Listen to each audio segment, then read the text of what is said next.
Hello, everybody, and welcome to the Sorry I Like This podcast. My name is Ezra, and I'm joined today, as always, by Caleb. Caleb, how you doing?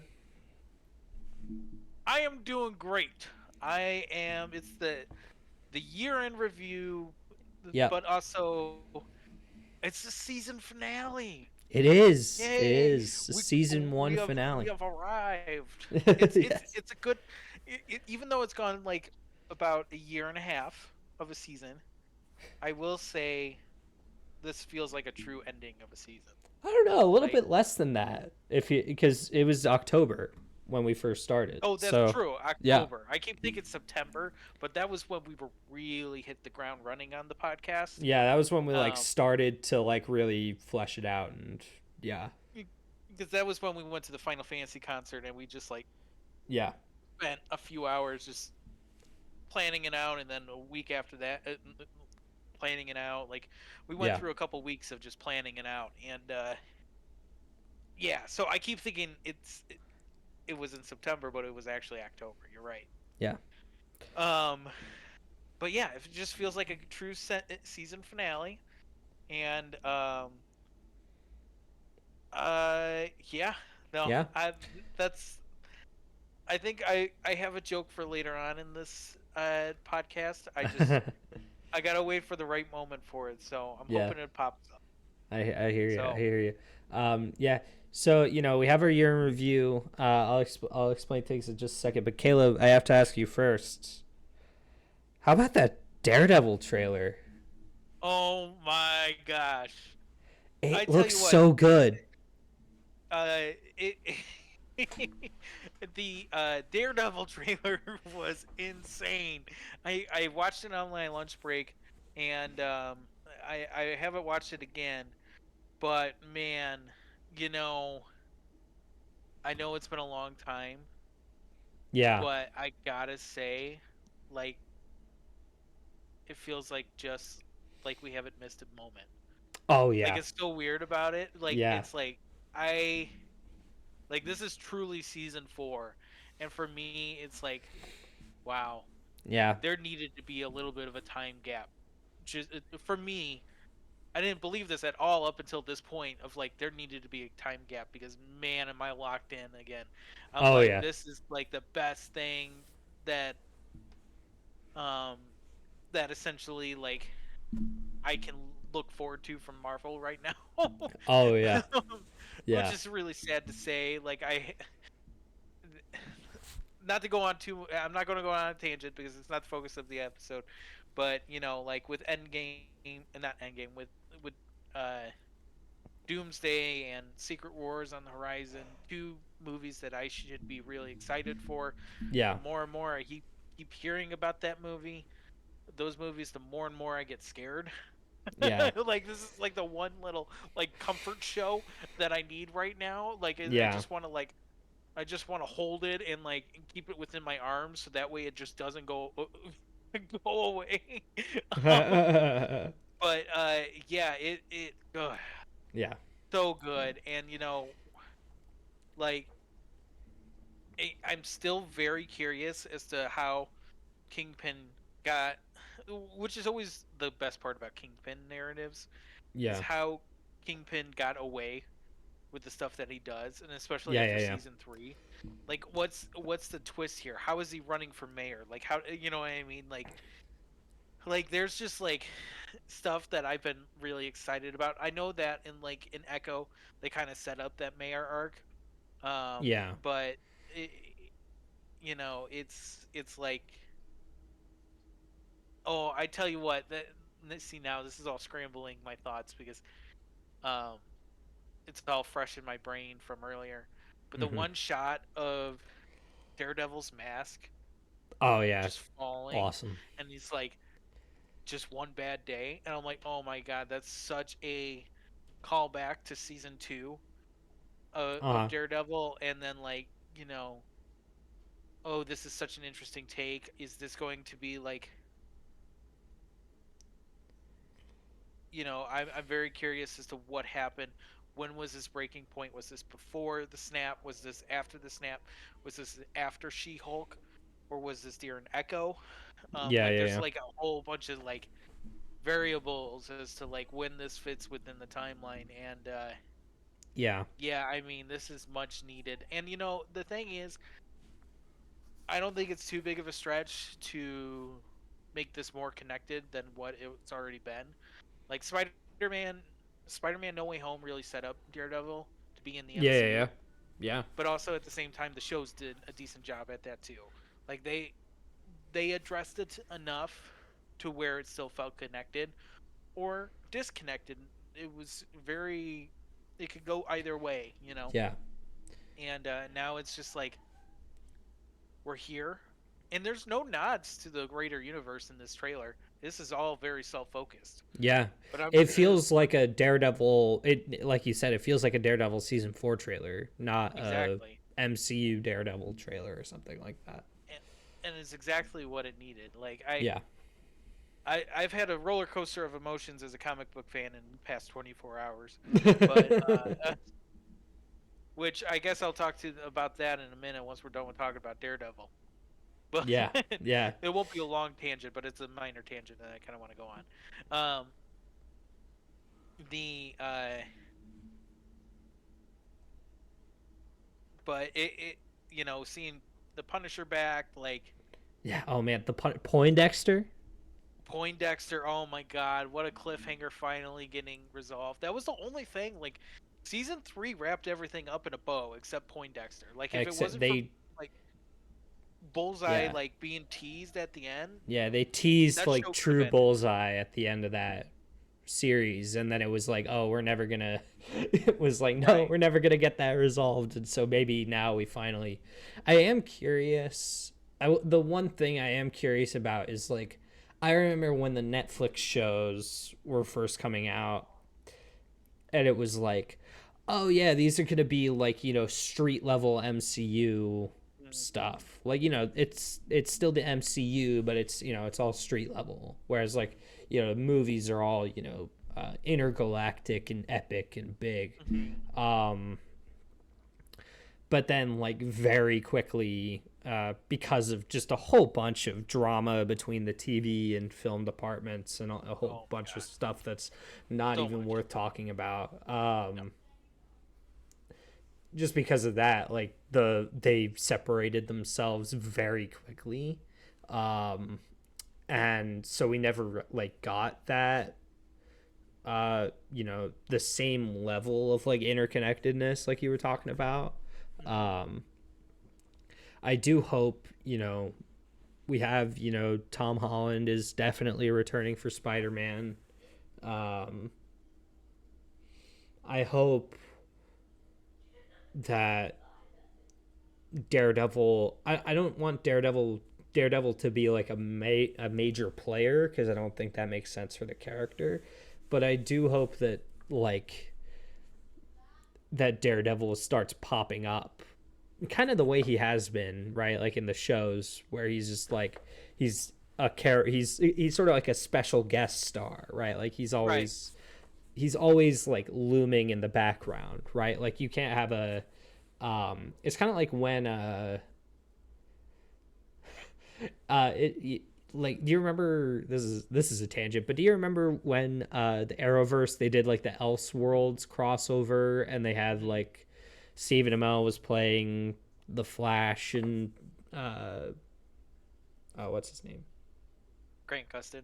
Grant Gustin was playing the Arrow, and it was Mhm. and like they go to Gotham in one of those episodes, and like Yeah. at the beginning they're like, or maybe it's like the whole time, and I think it's the whole time for that episode. Could yeah, be wrong. and Arrow and Stephen Amell and Oliver, I don't know why I said all three of the character names there. Oliver Queen is like Gotham City, like Batman, like that guy's an urban legend, right? Like you can't mention Gotham City without talking about Right. Batman.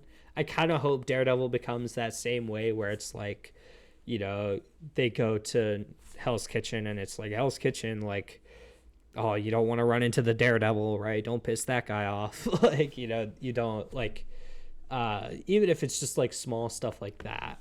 I think that would be fun. It's the kind of like it helps fill out the world, I think, Right. if nothing else.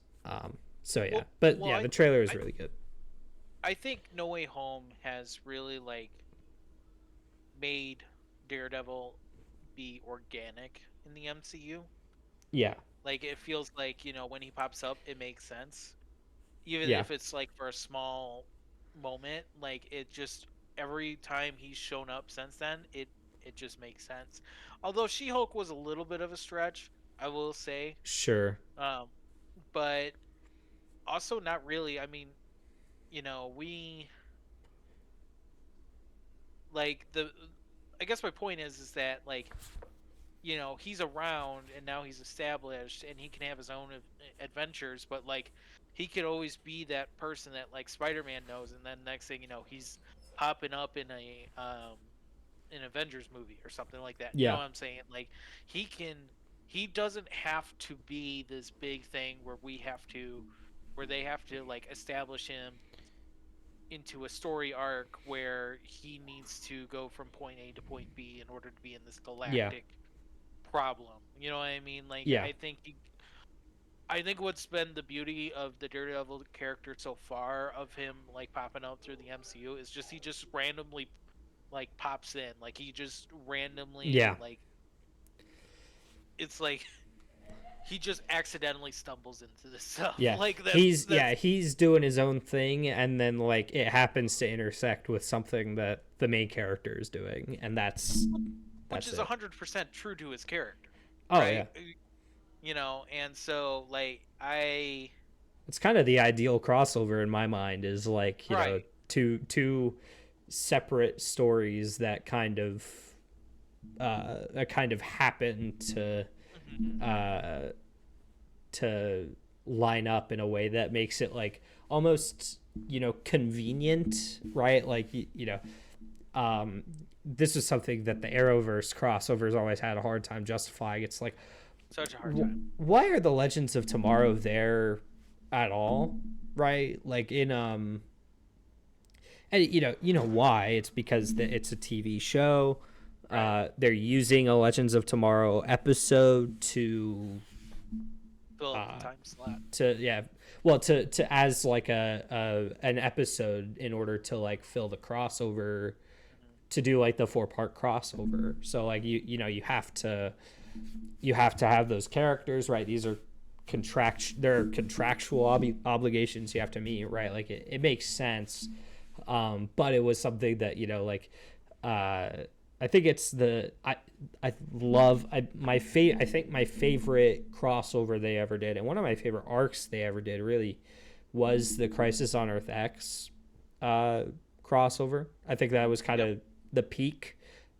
And even still, they had a really hard time justifying why the Legends were there in the first place, right? Like aside from like the people who were already there, right? Because of the wedding and stuff, it's like, oh, like Hmm.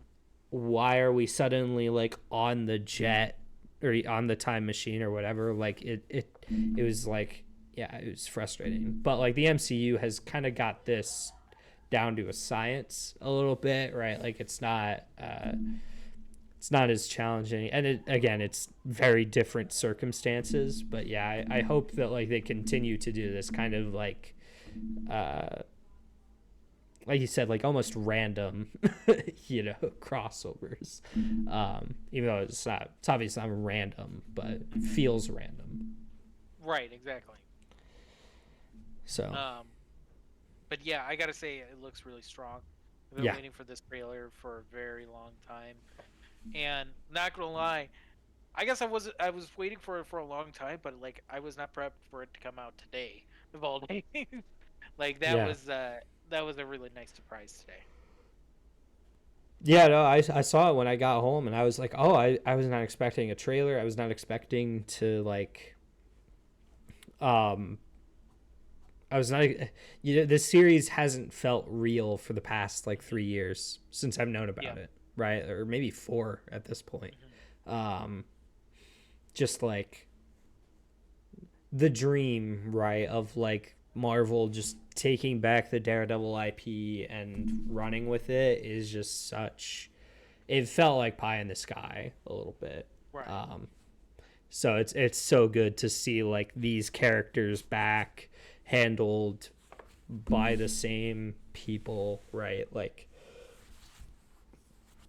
Yeah. because I think the creative team, it wasn't like a 1-to-1, but I think a lot of them Right. crossed over.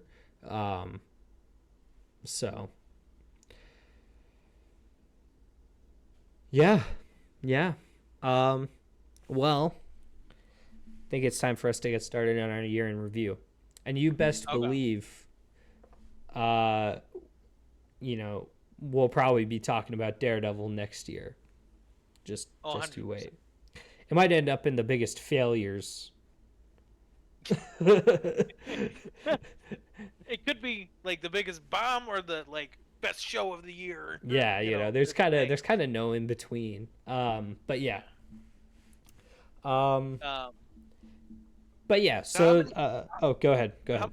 how many categories do we got tonight? So we have one, two, three, four, five, six, 7, 8, 9. If you include honorable mentions, and you Oh, include okay. kind of our, I guess, yeah, it's more 7 because we'll talk about honorable mentions as they come up. Not, uh, not, as their own separate thing. So our first so the way we're gonna do this, we picked one thing and potentially an honorable mention for uh, the category. So we picked one thing per category plus an honorable mention. We have 7 categories. One of these is more of a joke category. You'll know it when you hear it. Oh yeah. And yeah, we'll just be going down the list talking about them. Our 7 categories, I guess I'll say them just for the purpose of anticipation. Favorite narrative, and we're doing them in this order: favorite narrative, Okay. biggest surprise, favorite character, worst take, favorite song and or score, and then these are very sorry I like this specific favorite book club, and then also favorite mystery game, and then finally our personal game of the year. And Caleb and I have this is not the sorry I like this official branded game of the year, right? It's our personal games of the year. Right. So take that for what you will. um so yeah, let's just jump into it. Caleb, why don't you tell me what your favorite narrative was this year, in games, obviously. Obviously. So favorite narrative. Okay, first off, I gotta give a very special honorable mention to, mind you, this is stuff that like we played and talked about this year, like Yeah, yeah, yeah, this season. So this could be like we could be talking about a game that's like made 4 or 5 years ago. yeah, Like you know what I mean? Like it was yeah. to put some context here. So that's why Yes, that's a good thing to add. as far as an honorable mention for me, I got to put Near Replicant. Ooh, okay. Yeah, yeah, Um, yeah. I got to put Absolutely. if Near Replicant gets one award this this year, it's got to be for narrative because it's so complex and so like rich in story, and I loved playing the game start to finish. Like it was just like it Yeah, was a classic Yoko Taro game. Like it's just like I can't. I look back and it's crazy that it was a year ago. Like it feels like I just finished that game, yeah, yeah, yeah, and so it's on my mind a lot sometimes. I'm like, man, I really want to like play Replicant and Automata back to back just so I can like really feel the narrative. of just both Sure. games continuing off of each other. Um, but yeah, I gotta give it to that. It was a really great surprise. Um, Yeah. as far as the honorable mention and my actual favorite narrative, like these win by a steep margin. Um, I think the other games that I've played this year doesn't really come close to this great of a narrative. Um, so I did have to put like Near Replicant in that honorable mention Sure. category. So but my actual favorite narrative should come as no surprise to the Yes. podcast. I wanted to get that Near Replicant out of the way because like this is probably going to be a recurring theme throughout the year-end review. But Yeah. it has to go to Final Fantasy VII Rebirth. Like the Yeah. That's I fair. mean, I love this game. There's nothing much that like, nothing else to it other than I love this game. It is so special to my heart. I I've loved the story, the gameplay, like the it is such a special game that like, you know, when I played Remake, I thought it was perfect. Like I thought from beginning, middle to end, as far as a narrative, it was completely perfect. I get to Rebirth, and not only do they match up to that same level, Oh, they will they surpass it. expand it. Yeah, Yeah. they surpass it. Like they completely expand it. It is such a longer narrative in such the best way. It is so well paced. Um, it's got an amazing story to it. It's fun. It, it'll make you laugh. It'll make you cry. It's just all around like a perfect game. A game that comes out every few years type of situation. Like it's such a special game, and honestly, I do look at Remake and Rebirth as one package. Um, Yeah. and it is, you know, in that probably my favorite game of all time. So Wow. it's in that category in and of itself. So um I am very curious as to what your thoughts on are as far as this category, but I have to give it to Final Fantasy VII Rebirth. Yeah. Well, and I actually I did a I want to just say by piece. I think like arguably the strongest point Seven Rebirths narrative has in my mind is its ability to like juggle tones, right? Like it goes from like emotional and like heartfelt to like sorrowful and like deeply sad and then like it's goofy and fun and there are characters dancing, right?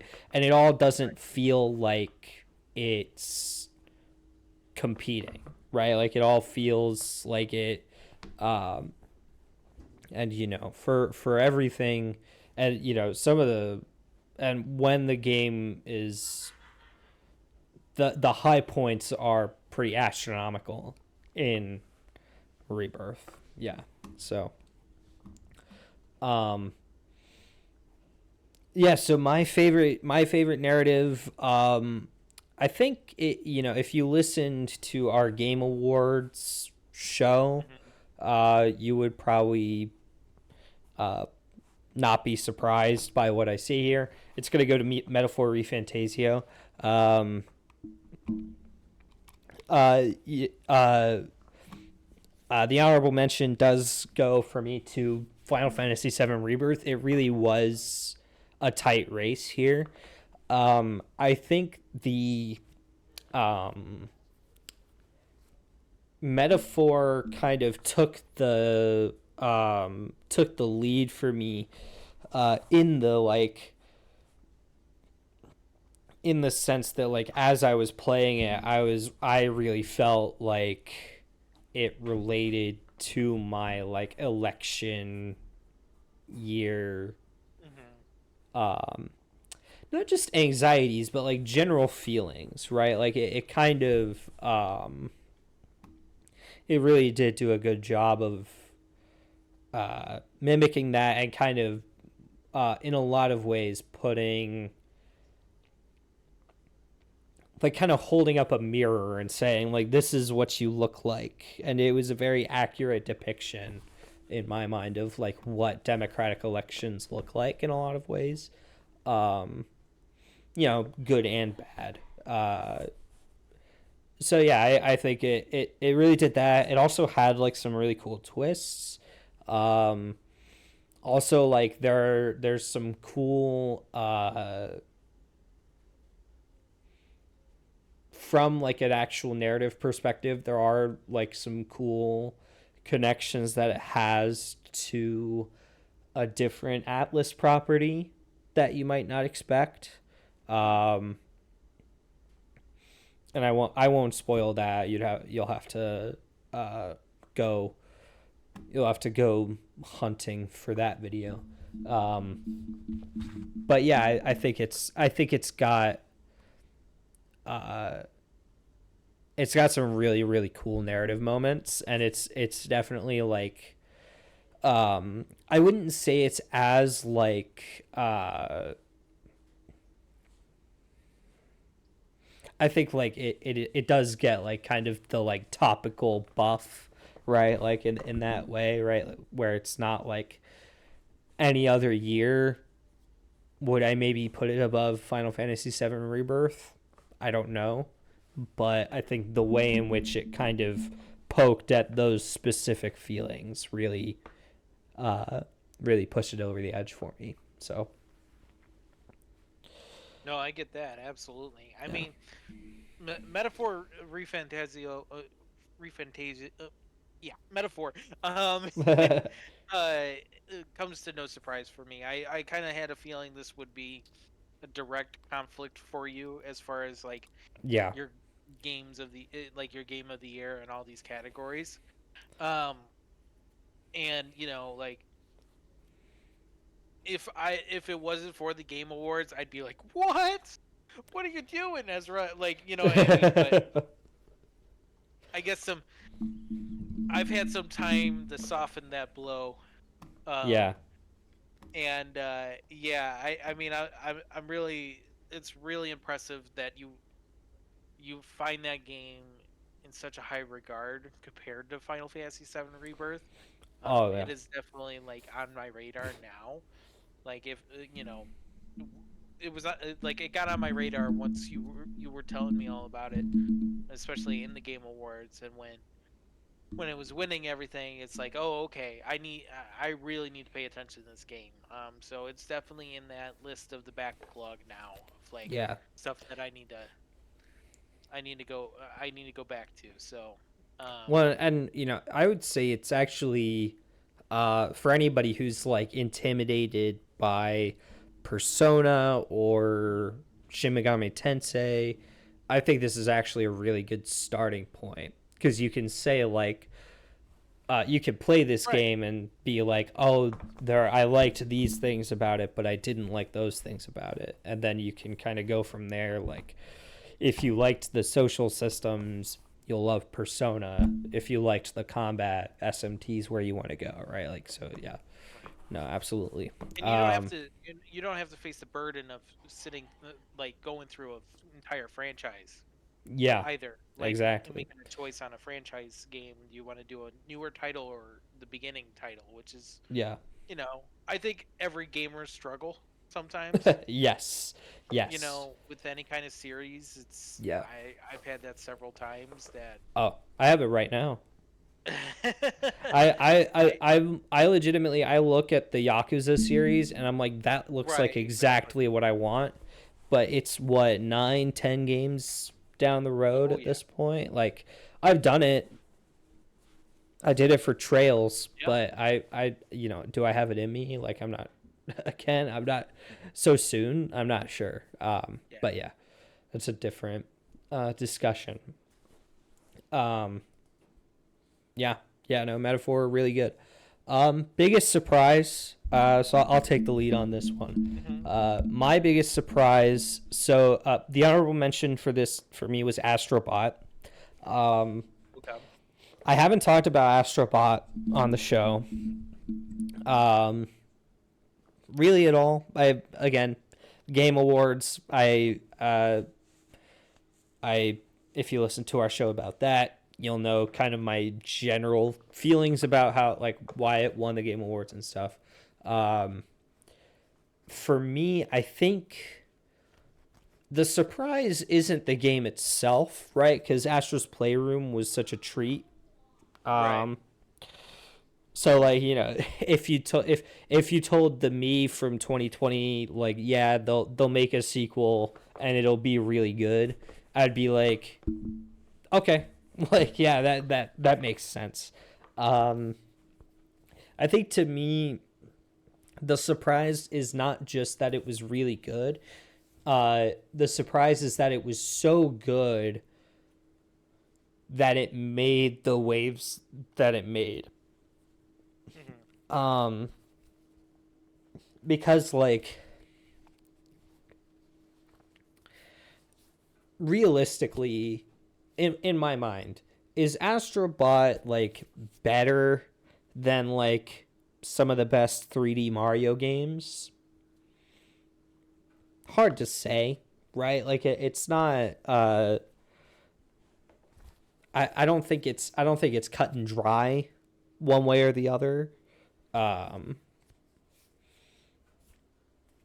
like, in a lot of ways, it is just kind of another 3D Mario game. Just, you know, with Astro instead of Mario. And, you know, a few different mechanics here and there, obviously. But I think, like, Mario doesn't make the kinds of waves Astrobot did, right? Mario doesn't have that, like, effect.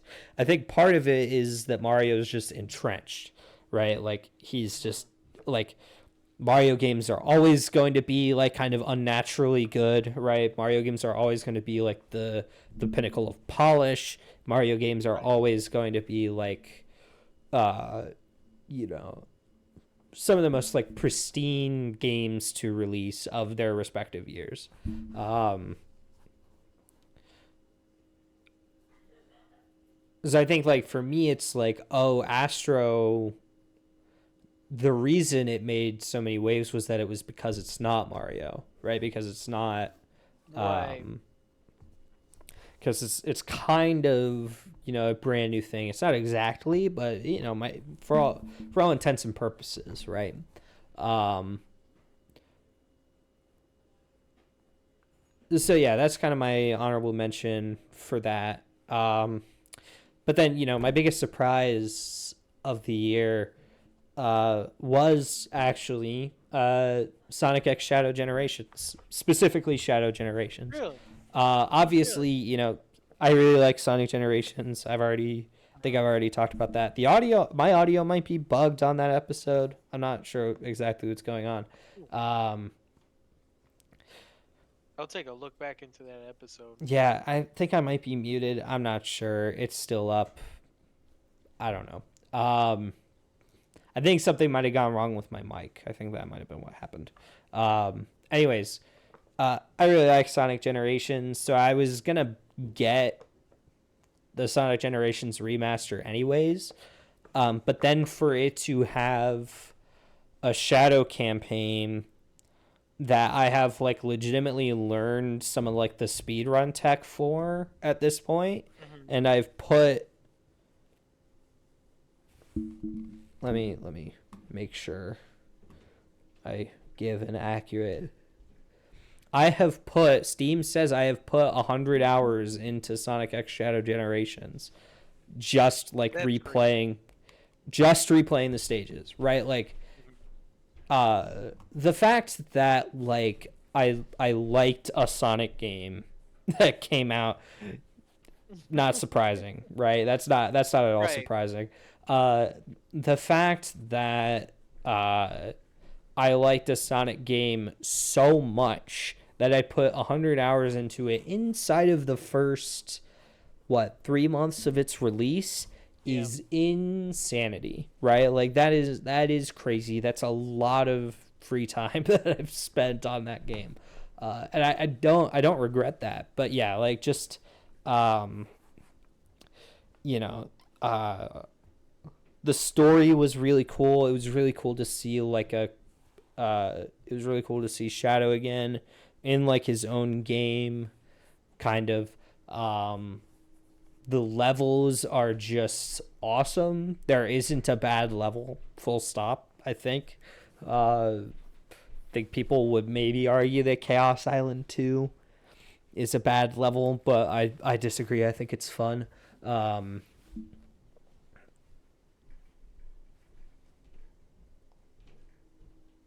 yeah, I just think uh, Shadow Generations has like got its hooks in me in a way I wasn't expecting. Um, and I think like that is the surprise. Again, like not, not the fact that I like a Sonic game, because I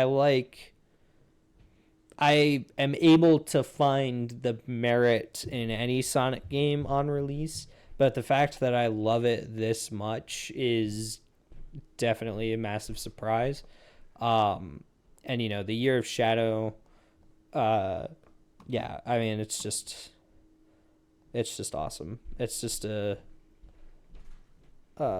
been a real success, and Shadow Generations, I think, really um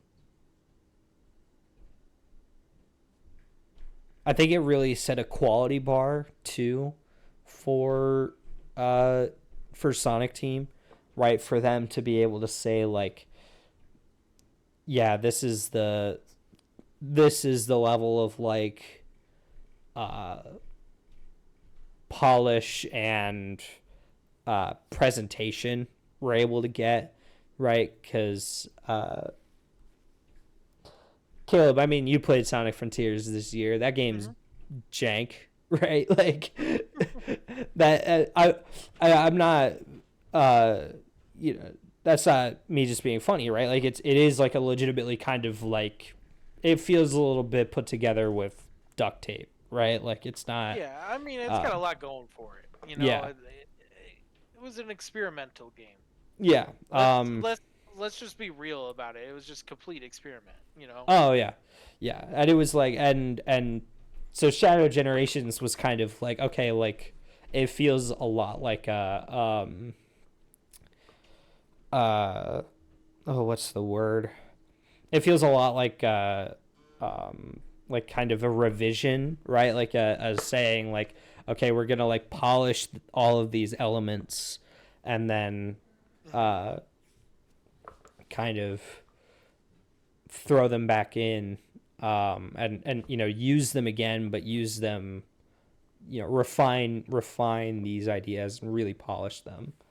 um, so yeah, Shadow Generations, absolutely the biggest surprise of the year for me.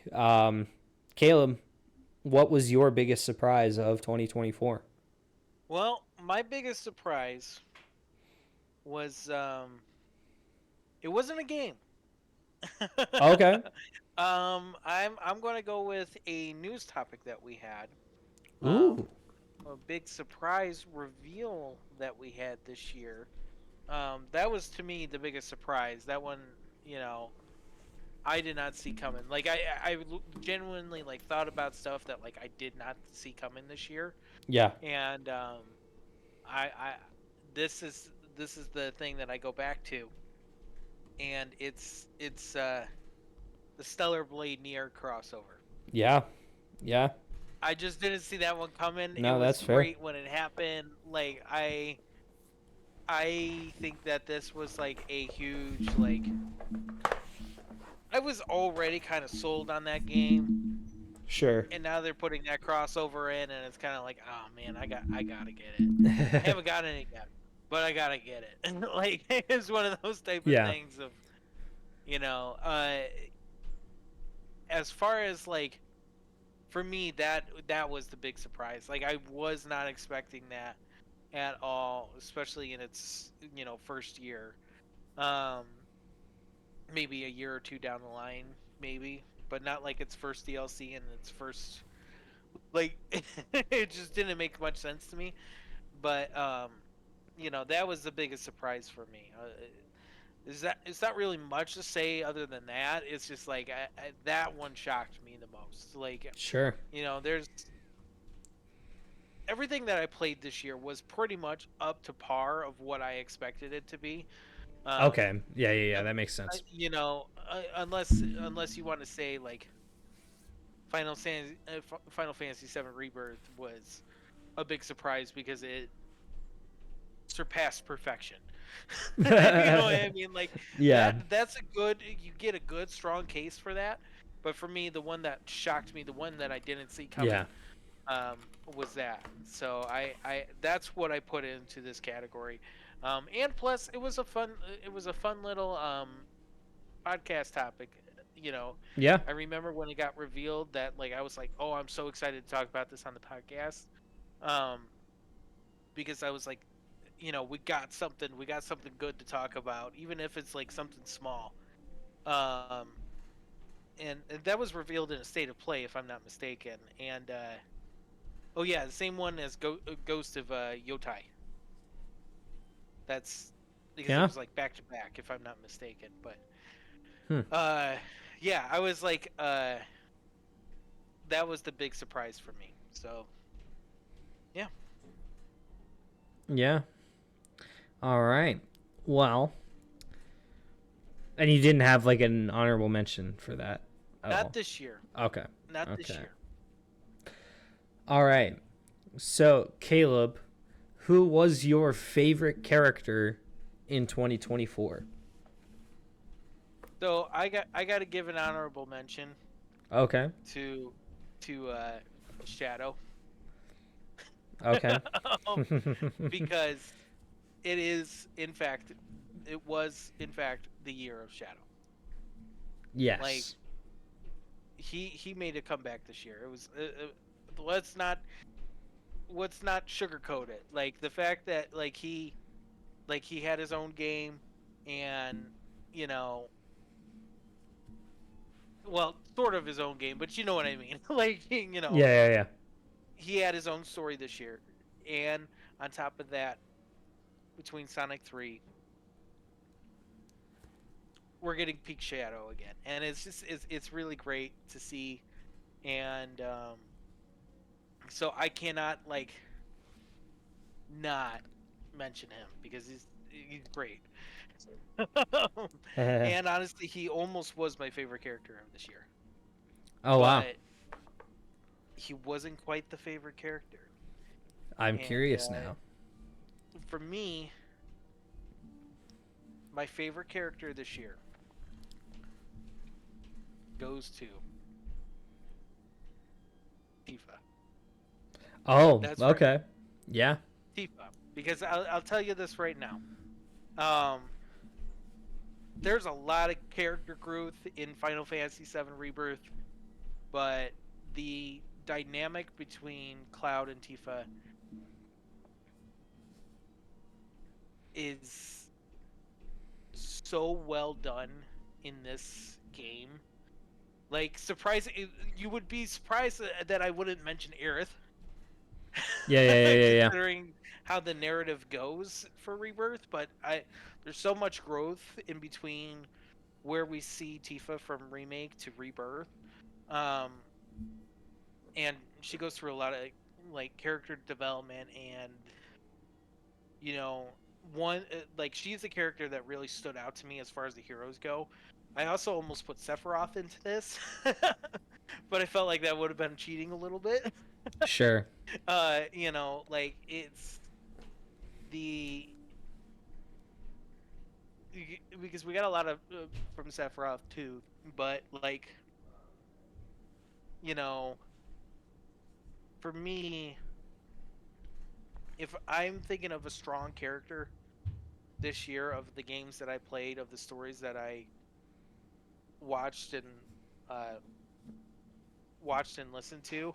Um, I got to go back to Tifa.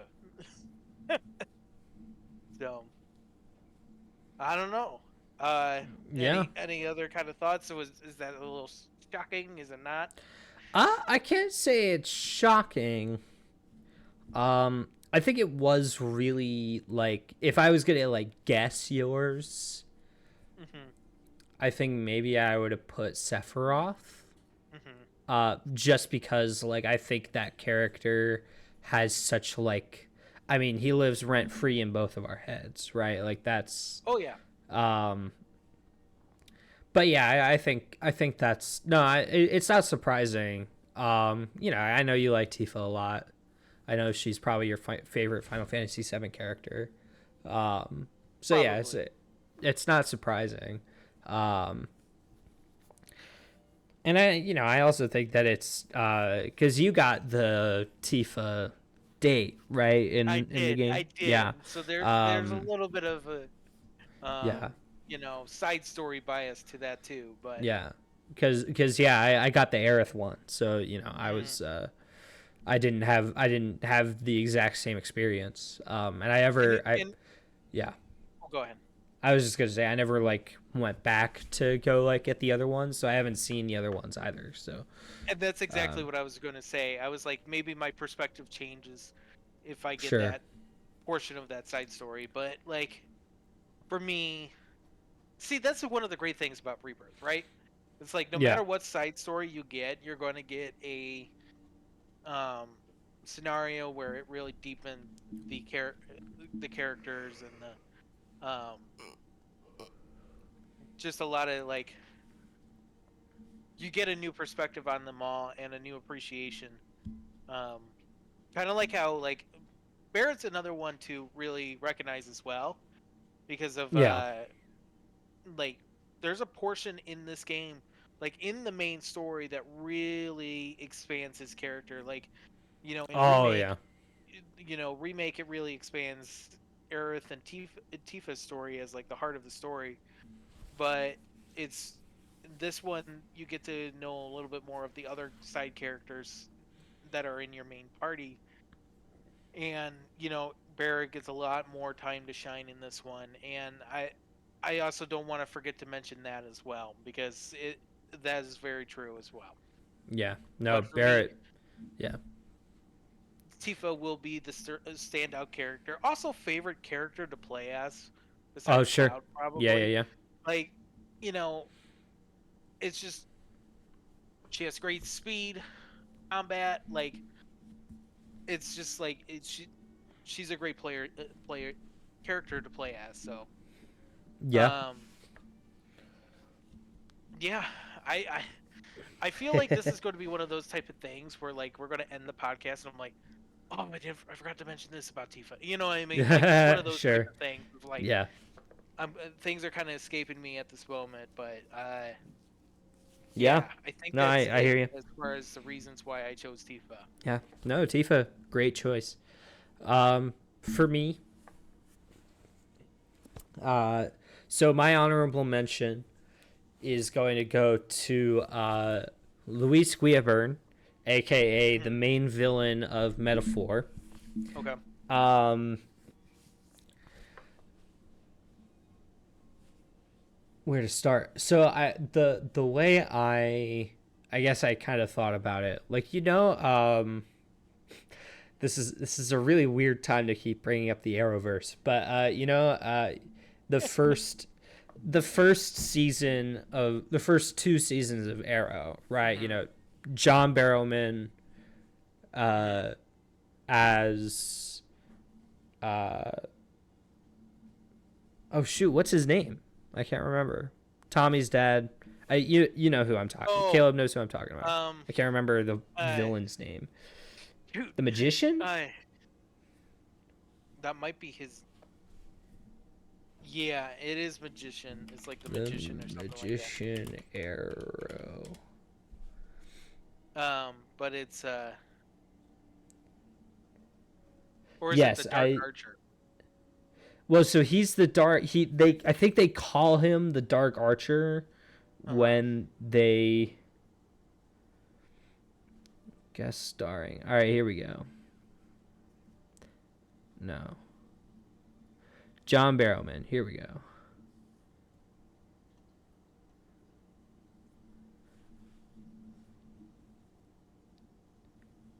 I guess yeah. I guess he's okay. He's Dark Archer according to the Arrow wiki. He's the Dark Okay. Archer. So, anyways, that was a long tangent. You know when Malcolm Merlin is his actual name is on Merlin. That's right. Yep. uh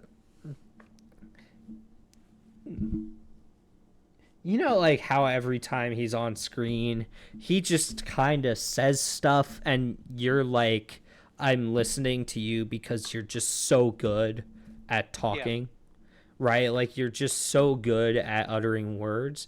That's Luis Guillaburn, right? Like the that character and the guy who plays him, I will look up who it is while I say this, um, is just such a great orator, right? Just such a great speaker. Um, that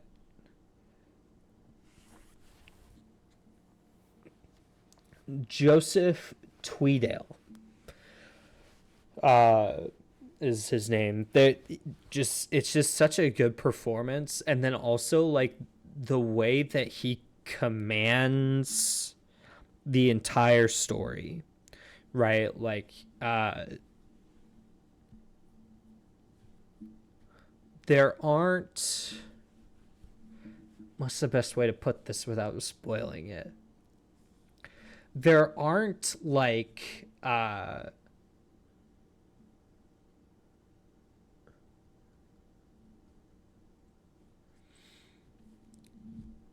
if you play Persona 5, uh you know, the way that that game works is it's kind of like there are like a bunch of like arcs that happen that are all kind of tied together by the end. Metaphor is not like that. Metaphor is like it's sort of one continuous story that has like a bunch of different stops. Um where like, you know, a different like piece of the story will happen. Um and Luis centers that story so magnificently. Um like it is just like again like and this is like from go, right? Like the second he appears on screen, um the second I guess he appears pretty he's one of the first characters you see. The second he appears on screen as like a character, you know, it's just like, man, this guy is awesome. And Atlas did such a good job writing the character too, and just all of like the ways in which he is analogous to the protagonist while not being a direct like mirror of the protagonist is also really cool. Um, Yeah, which can be an easy trap to fall into. yeah, Like yeah, with anything. yeah. One, it's you know it's not a bad trope, but it's a trope, right? Like Right. you have to like be aware of what you're dealing with. So yeah, Luis Guillaburn, honorable mention, absolutely, definitely would have taken it for me if not for my favorite character of the year, Shadow the Hedgehog. um, Yeah, that's yeah, not surprising to me. yeah, no, I think anybody could have seen this coming. I think so. Again, I'll say I've said it once. I'll say it again. You know, to have this version of the character back, to have like an actual, you emotionally engaging version of Shadow the Hedgehog that isn't just Vegeta, right? Like he's not just I'm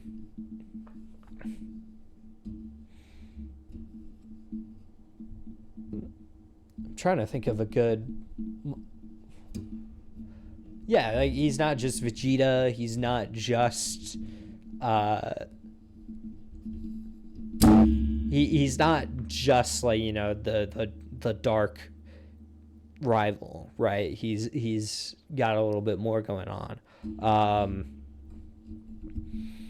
and then Shadow Generations being as good as it was, Shadow Generations Dark Beginnings. If you haven't watched that, please do so. Even if it, I haven't done that. yeah, I forgetting about that. it's so good. Even just as like a fun piece of animation, actually. Like it's even if you just want to see E123 Omega blow stuff up, go watch that. But like the amount of just like awesome stuff we got with Shadow the Hedgehog, culminating in Sonic Movie 3, where Shadow is arguably like one of the most like fully realized versions of that character, full stop. And it's just like so good. Yeah, I mean there was no chance for any other character. Honestly, this is probably the only year a Sonic character would win this category. Actually, if I had to, if I had to be honest, except for maybe the main character himself, Sonic. Yeah, maybe Sonic. I mean, anything could happen, but like it'll be quite a while before something like this, something to like this scale, right? Because this is, it wasn't just like a, it wasn't like the year of Luigi where it was like, oh, it's we're just doing a bunch of like Luigi themed stuff this year. Right. It was like, no, we're like bringing back this character, right? Like we're kind of reviving him from the dead, right? He wasn't dead, but he certainly wasn't as prominent. So yeah, I mean, Shadow the Hedgehog, absolutely. I already pre-ordered my digital copy of Sonic Movie 3. Yeah, that comes out in a few days. Yeah, comes out really soon. It's kind of weird. Yeah. But I'll take it. Right. Yeah. I'll take being able to just watch it whenever I want. So yeah. Caleb, do you have any thoughts or questions about that? Well, no, honestly, that all makes sense, to be honest with you. Yeah. I would have been shocked if you didn't at least put him as an honorable mention. Yeah.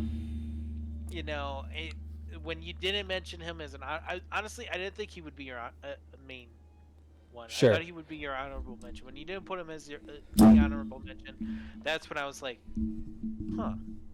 No, that's fair. It's got to fair. be another character from Metaphor. That's what I was thinking in my brain. But sure, and that makes sense. But absolutely, like that's not sugarcoating Shadow there. Like he's definitely deserving of that spot. I mean, that's why I put him in honorable mention. Yeah.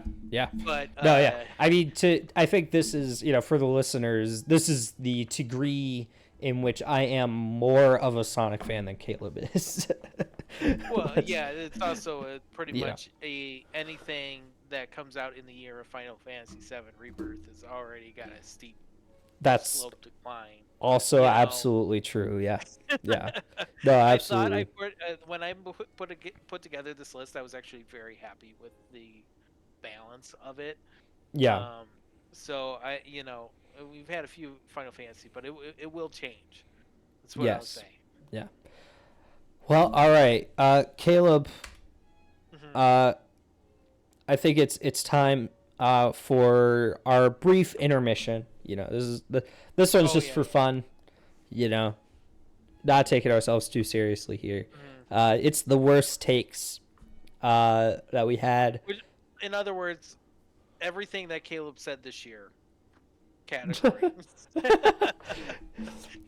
Like, I'm sure which I said I mean, something out of pocket too. I think sometimes I have the great best takes, Yes. and that's already a hot take saying that, but it's true. Sometimes I have the best takes. Yeah. Like I'm just gonna go back to the time when, you know, uh, Final Fantasy VII remake got reintroduced in Square Enix's panel at E3 all those years Oh ago, yeah. and I said to Ezra, "This is the year of Final Fantasy VII remake," and you said, "Not gonna happen." Okay, so I'm Yeah. just gonna That's say, no. That's fair. I think the best way to put it is your takes. Like when you have a hot take, it's either going to like go super well or just fail spectacularly. exactly. I mean, I also called Sephiroth in Smash. That was a great time. I forgot about that. Yeah, it was I like forgot you did that. old podcast days, but it was Yeah, like yeah, it was like I called it into existence a year before it actually happened, yeah. and I lost my brain. So Oh yeah. I had takes, but this year was Yes. not my year. Yes. So Very clearly. I think I'm gonna start us off pretty. I feel like this is pretty soft, just because this Yeah. happens all the time. Um, Caleb, I'm sorry, man. You were so sure Kingdom Hearts was gonna be a TGS. More like E3, not E3. More like Summer Oh, Games Summer Fest. Game Fest. That's true. That's true. Yeah, yeah. I I was guess like sure you were. I that think like I guess like I would maybe alter this to say like you were so sure this was the year, yeah. and it But just didn't TGS the happen. previous year, Yeah, I TGS will the say. previous year, and then Summer Game Fest. You changed your Discord avatar to the Sora clown thing, which the viewers could see if they're watching on YouTube. Which is Yeah. crazy that I've had this profile picture on much longer than I actually ever anticipated to have it on. And you have to keep it. You can't get rid of it until the actual reveal now. But this that take, right, was like when it didn't pop up in Summer Games Fest, the amount of like depression Yeah. that has it given me from that, like it's just like, oh, it's just not happening. Yeah. Like spiraling into, does this game exist anymore? Like what's going on? Like that. It's honestly like, yeah, that was definitely a really bad take this year. Um, and I didn't like Jeff Keighley going Kingdom, and then just, yeah, he knew Yeah. what he was doing. Yes, I do remember that. I do remember that. Oh, that was But yeah, pain. the clown makeup stays on into 2025 Yeah. and maybe beyond. Who knows? So, yeah. So that was what I think was the worst take. Obviously, I think this is pretty softball, but yeah, Caleb, I'm really curious about what your thoughts are on. So I, I, I would say that is definitely up there as far as one of my worst takes this season. But I gotta say there was worse. Sure. No, absolutely. uh, I'm ready. the big thing for me that was I don't know if I so this is an honorable mention because I don't know if I actually said it on the podcast or not. But as far as one of my predictions for the year, I said for the Game Awards that it has to happen, and it did not happen. Like I thought it was like all but confirmed at this point that it was going to happen, and it didn't happen. And that was the God of War remastered trilogy. Oh I really yeah. thought Oh that was yeah. going to happen. Yeah, I Um, remember that. Yeah, you were pretty dead set. I was pretty dead set, and I thought I had the evidence to back it up. Like that was one of those type of things of like with Kingdom Hearts 4. I may be like so sure, but I have no evidence to back it up sometimes. Yeah. And uh, but this one I thought I had some pretty strong evidence for it. Like the timing was right. It just made sense for it to be revealed um, at the Game Awards. And honestly, there was evidence of it too, of like the Game Awards really liking to promote God of War as well. Like last Yeah. year, they shadow dropped Valhalla. Like, you know what I mean? Like that. That's Well, just it's a for any darling now. type of. What was that? Oh, I was just saying that the franchise is a darling, right? It's a Right, Game Awards exactly. darling. So So it goes together like Jeff Keighley and Elden Ring. It just makes sense. But the real worst take, and probably one of my worst takes of all time, um, has to go to Helldivers 2 is going to bomb. like oh like it, yeah. Oh, I should have said that. I that should have is said that going to one. be Yeah. like me. I think I said that's a uh forgotten in 1 week type of scenario. Like Yeah. nobody's going to play it. It's just going to die. It's the death loop of this year. That's what Yeah. I said. And boy was I wrong on that. Even And if it that's did like plateau a bit, but yeah. Well, yeah, we should have I feel like we should have said all that for Concord. right, exactly. Like I Right, got the cuz that wrong game. the exact thing you're talking about happened to Concord. Worse happened to Concord. And Um it's the worst part is when Concord was really getting advertised and stuff. I didn't say a word. I said yeah. nothing on it. Yeah, Like we I were was both like, yeah, okay. Like we didn't care. like we didn't care, but I also wasn't going to trash talk the game because Yeah. I had Helldivers 2 to like prove me wrong. So it was like Yeah. I don't know how this is going to go, and it's still funny that this all happened in 1 year. Yeah. Yeah, It yeah, it's and yeah. to me, it's definitely the worst take. I think that. I would say it's probably like um I feel like it's the one where like the universe itself decided to be like, yeah, you guys are wrong. Like it decided to it almost feels like it did it out of spite, you know. Honestly, Um we really laughed that game off. yeah, and it was pretty in fairness, I think everybody was a little surprised.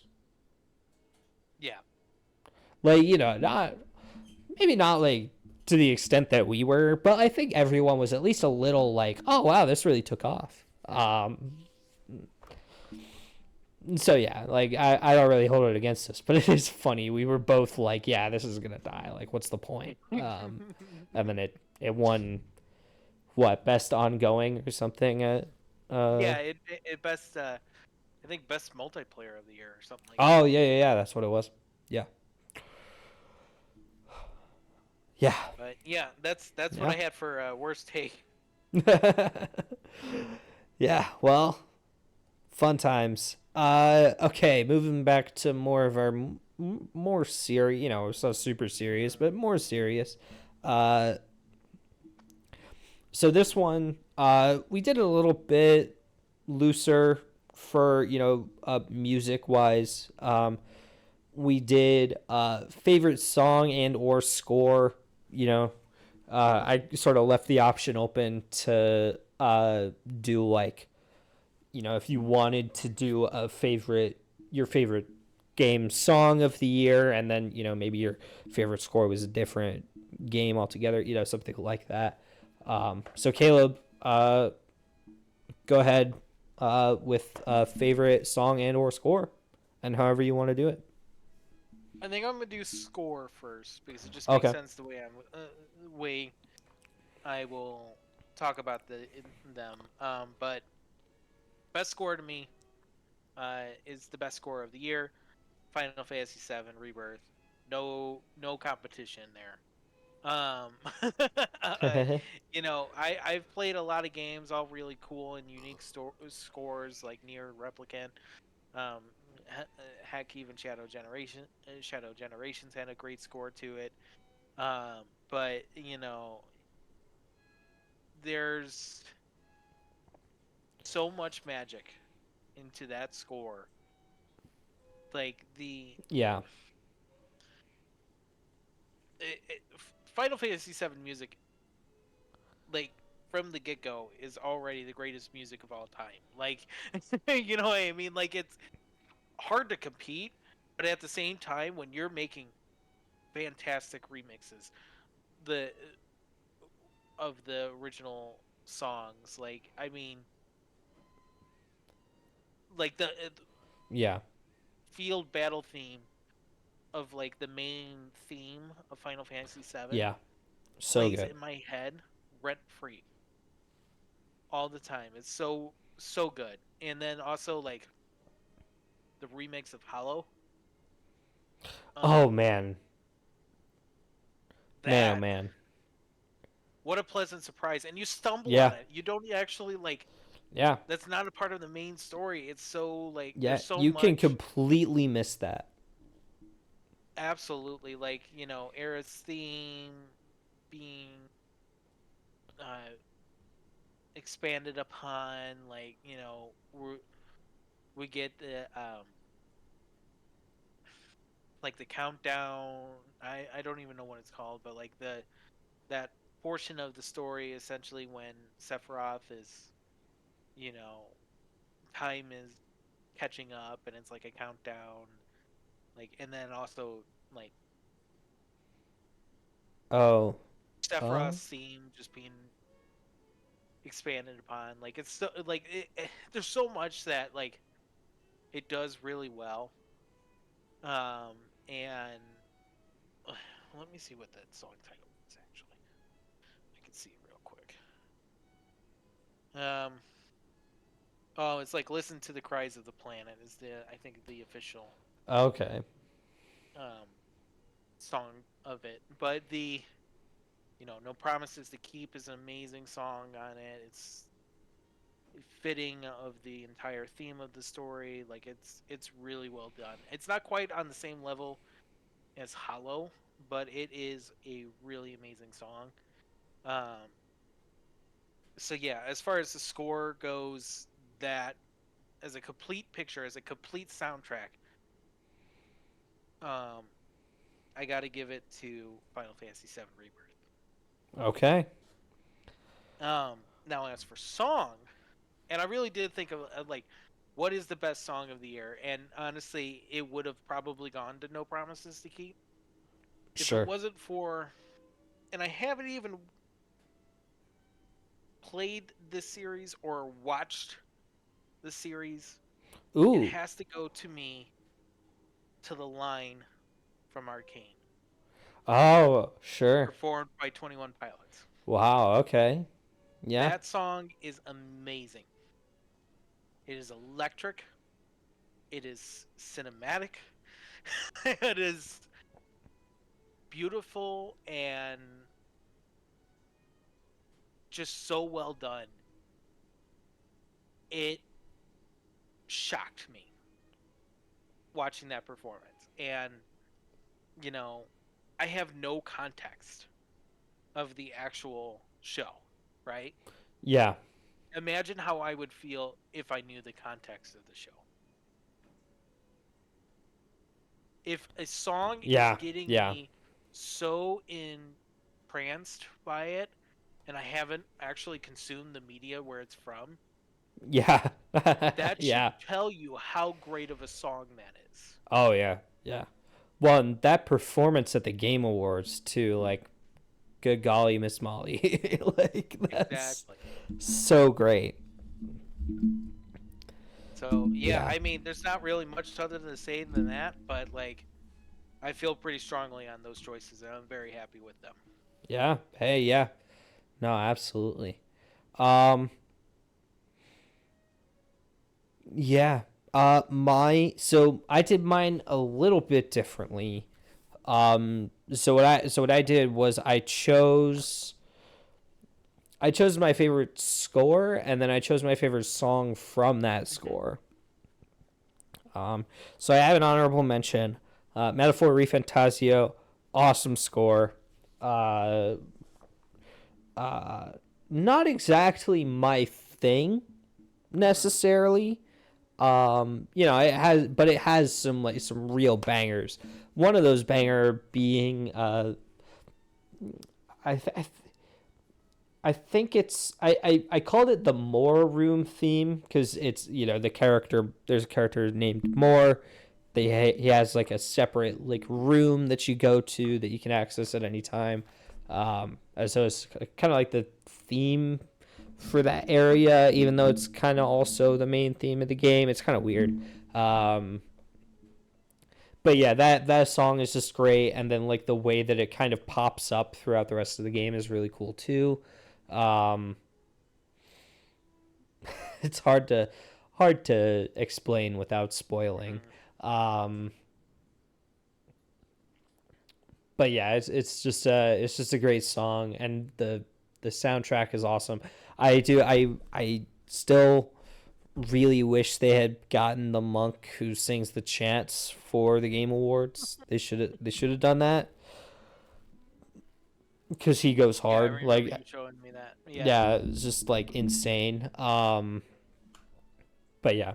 Anyways, in terms of like favorite score of the year, it's got to go to Final Fantasy VII Rebirth. And for all the reasons you said, just like the way that um, it both like takes existing themes. Hmm. Um, well, let me say it like this: the way that it takes the existing Final Fantasy VII soundtrack and elevates it, and it feels like it's like reaching its full potential, right? Like it's Absolutely. and that's not to say that the FF7 soundtrack is bad, far from it. It's just like it's taking the like limited version of that soundtrack because it was on the PS1 Hmm. and bringing it forward in such a magnificent way. Um, and then I kind of cheated a little bit. My favorite song is kind of the final boss suite. Um, Yeah. like That's not cheating. That's completely justified. Like, like yeah, just everything. Like, I think especially like I was kind of like rewatching, because I was sort of like, do I want to do like One Winged Angel Rebirth because I really like that version of that song. Um, do I want to do like the Hollow remix? Do I want to do like the main battle theme in the first area? Like, they're all. I mean, again, it's just so many amazing tracks. But I think like what got me was there's like spoilers for FF7 Rebirth when they're uh toward right before the final battle with Sephiroth. um they have you know Cloud and Zack fight with Sephiroth for a little bit, and then they kind of go back to this sort of white space thing, and then Aerith sort of shows up, and the music is all like it's all kind of like majestic, and then it drops, and One Winged Angel Rebirth starts. Like, it's stuff like that that's just like it mhm. feels like um appropriately Final Fantasy in a way that like doesn't exactly exist anymore, right? Like it feels a little bit like from a bygone era, in a good way. Um, like that energy that provides is just so good. Um, so yeah, I mean, and again, the final boss suite in general is just so incredible.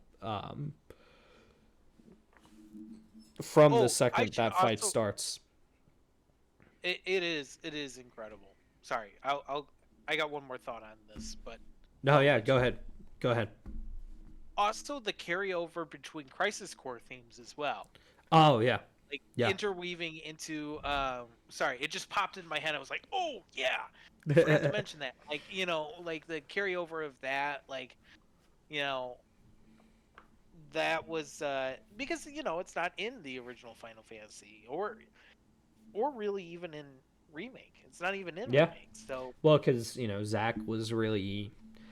Uh, they were kind of doing this whole. right. They kind of say a end credits scene for Zach, right? So, yeah. Yeah.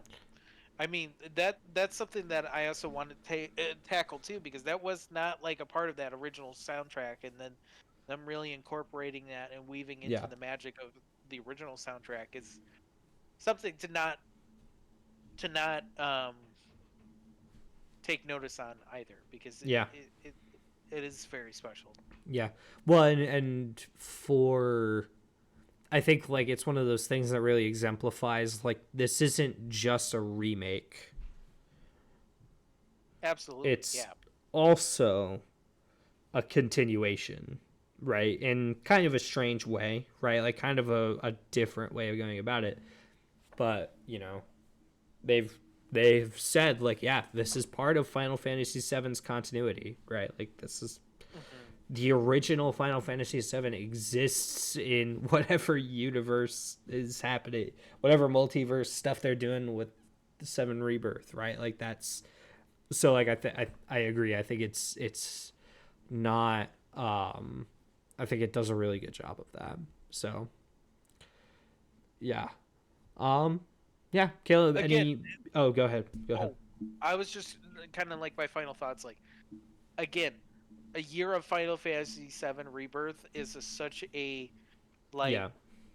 high bar for anything to reach that.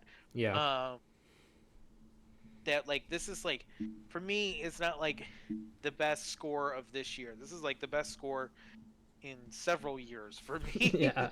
Yeah, yeah, yeah. Although okay, I take that back. God of War Ragnarok soundtrack is pretty on par with this, but I Sure. will say like that the aside from that, it really is like that. Yeah. This is like a once in a few years type of situation. Yeah. No, So, I hear you. I hear you. I totally agree. I totally agree. and it's going to Um happen in another few years. yeah. We I know mean that for sure. hopefully. Hopefully. Hopefully. Yeah. Okay, great. Let us move on to okay, so favorite book club. Uh we kind of opened this up, or at least I did, to any game that was in the category of book club, right? I guess I could read off. I'm gonna do this. I'm gonna read off Mhm. what were our book clubs this year. So God of War 2018 was one of them. I played that game for the first time. Caleb has already played that game. Mhm. Uh, Scarlet Nexus was a game that Caleb played. Um, Knuckles, the TV show, was our first book club. Yep. Um, and then Near Replicant was also a book club. We already mentioned that in the show.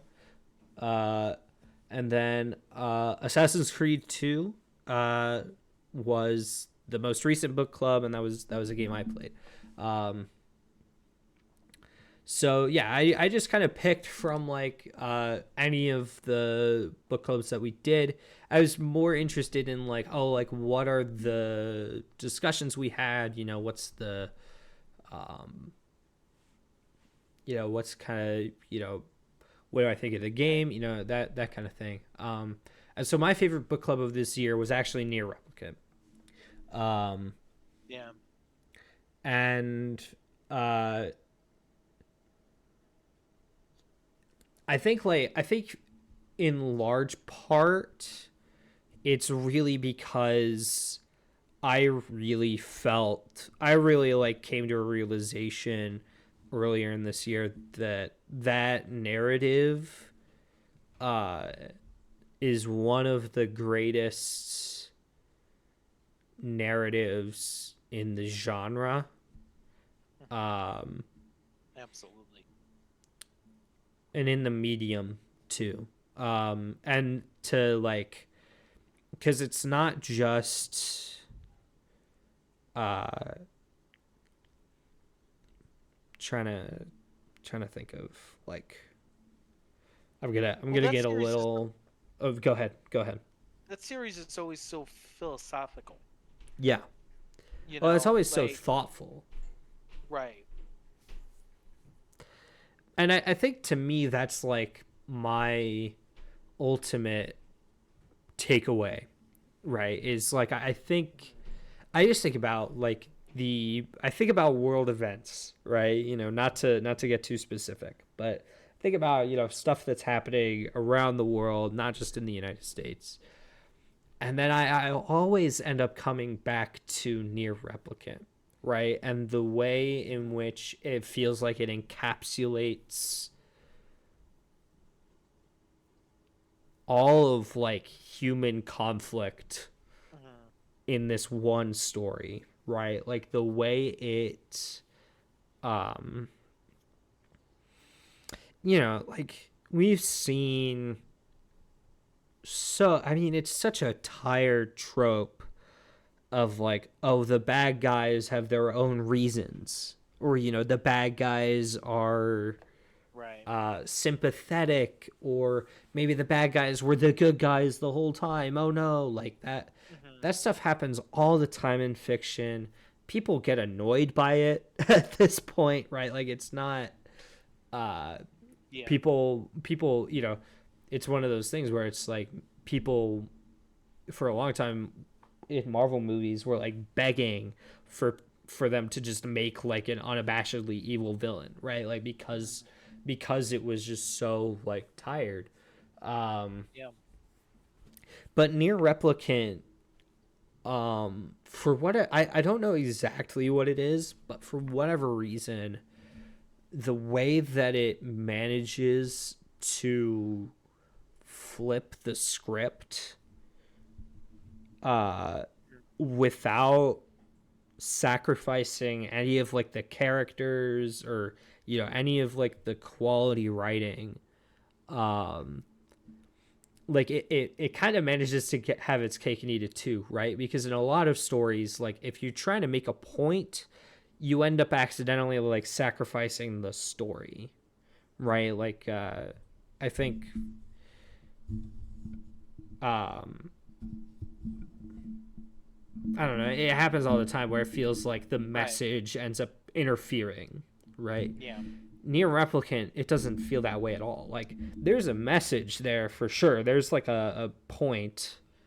Uh, Yoko Taro is saying something, but it does not at any point come at the cost of the characters. And I think like being able to just like talk about that with you and kind of have it be a part of my year in some way, right? Like I think that's really important because Mhm. I this again, I think I said this on a previous podcast. Like I wish like world leaders would play that game, right? Like I wish like uh people who uh I wish people who had like decision making power would get their hands on this game and play it, right? Because Right. I just think it's just that impactful. So, yeah, that was my favorite book club. Kayla, do you have any thoughts? Or, you can go ahead with yours whenever you want. Well, my favorite book club is your favorite book club. Oh, So, so sweet. Hey, I, so yeah, mine was also near replicant. For a lot of reasons that was already said. Um, it is so thought provoking, and I love the discussion that we had on the the game itself. Like the fact that I feel like near replicant is like the perfect example of what we wanted the book club to be about. Like yeah, something that like we can, it might be something that we've already played, but we can have this discuss of like somebody else being able to play it for the first time and have yeah, those discussions and have those um like excitement all over again as if it's the first time again. And I feel like not only was it to me as a game of like, oh, I kind of look back already on nostalgia with it, like, oh man, I played that a year ago. Like it feels like that was a good few months where I was just playing that game. Like I was not in a rush. Like it was just a game that I played to its entirety, had an amazing time with it. On top of the fact that I knew it was something that you really wanted me to play, that yeah, it was inevitable that this was going to be a book club topic. The yes, I think as inevitable as God of War 2018 was to you, like when I gave yes, you that yeah, one, like yeah, yeah, yeah. it was going to happen at some It point was. if I it wasn't think going it to happen. was. I think it was so inevitable. You kind of chose it for yourself. You were kind of like, "Let me get Pretty this out much, of the way." Yeah.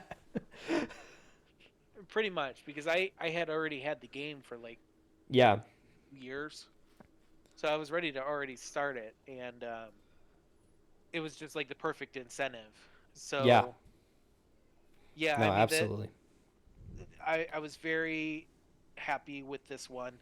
I think that going into this year, it is a high bar to get to that this year with our book club choices, and I'm excited to see where we go with it. Yeah. Um, but yeah, it's kind of like the standard of what Yes. we Yeah. wanted it to be. So No, yeah. Yeah, absolutely. One I think like the other thing too, like trying to find the best way to word this. Our tastes are very similar, but they're not exactly the same, right? mhm. Like we don't have like the same taste and everything. I think a good example of that would be like I'm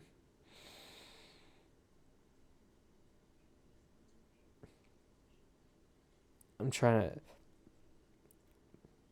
to think of like something you've said to me. Um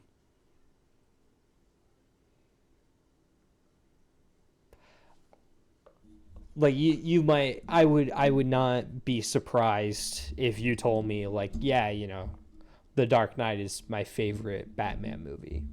Right? Like whereas like to me it would be the Batman, right? Like you know, Right, two Batman exactly. movies, two very good Batman movies.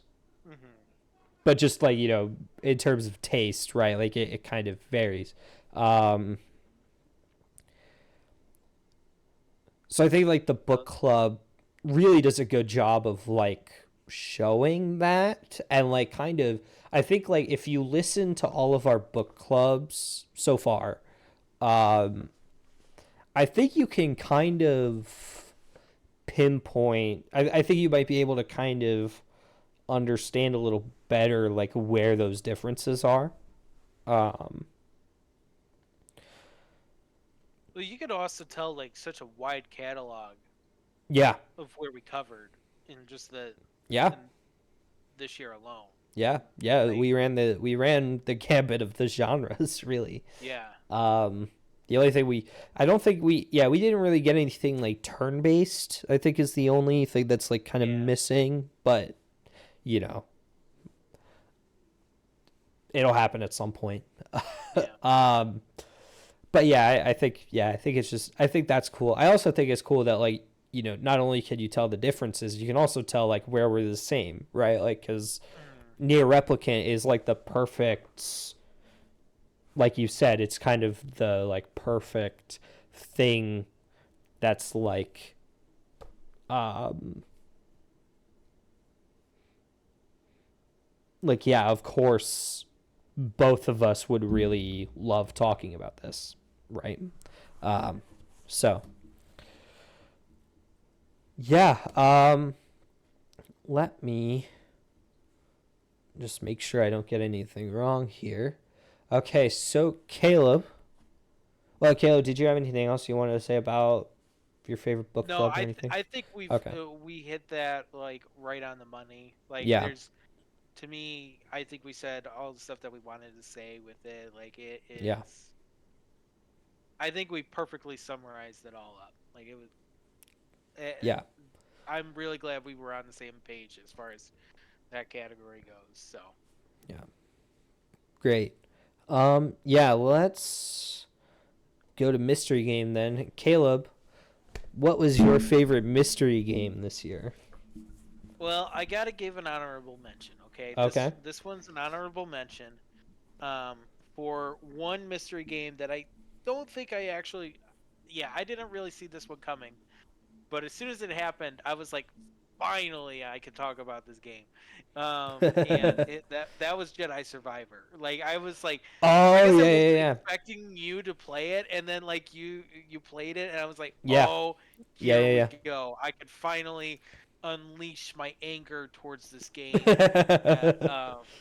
is completely Yeah. of the unpopular opinion Yes. as Yeah. far as that game goes. But to be able to talk about it and to talk about how maybe it's been patched up over the past few years, that we kind of played a little bit of a different game in that sense. Like Yeah. Yeah, like we I had remember totally different experiences.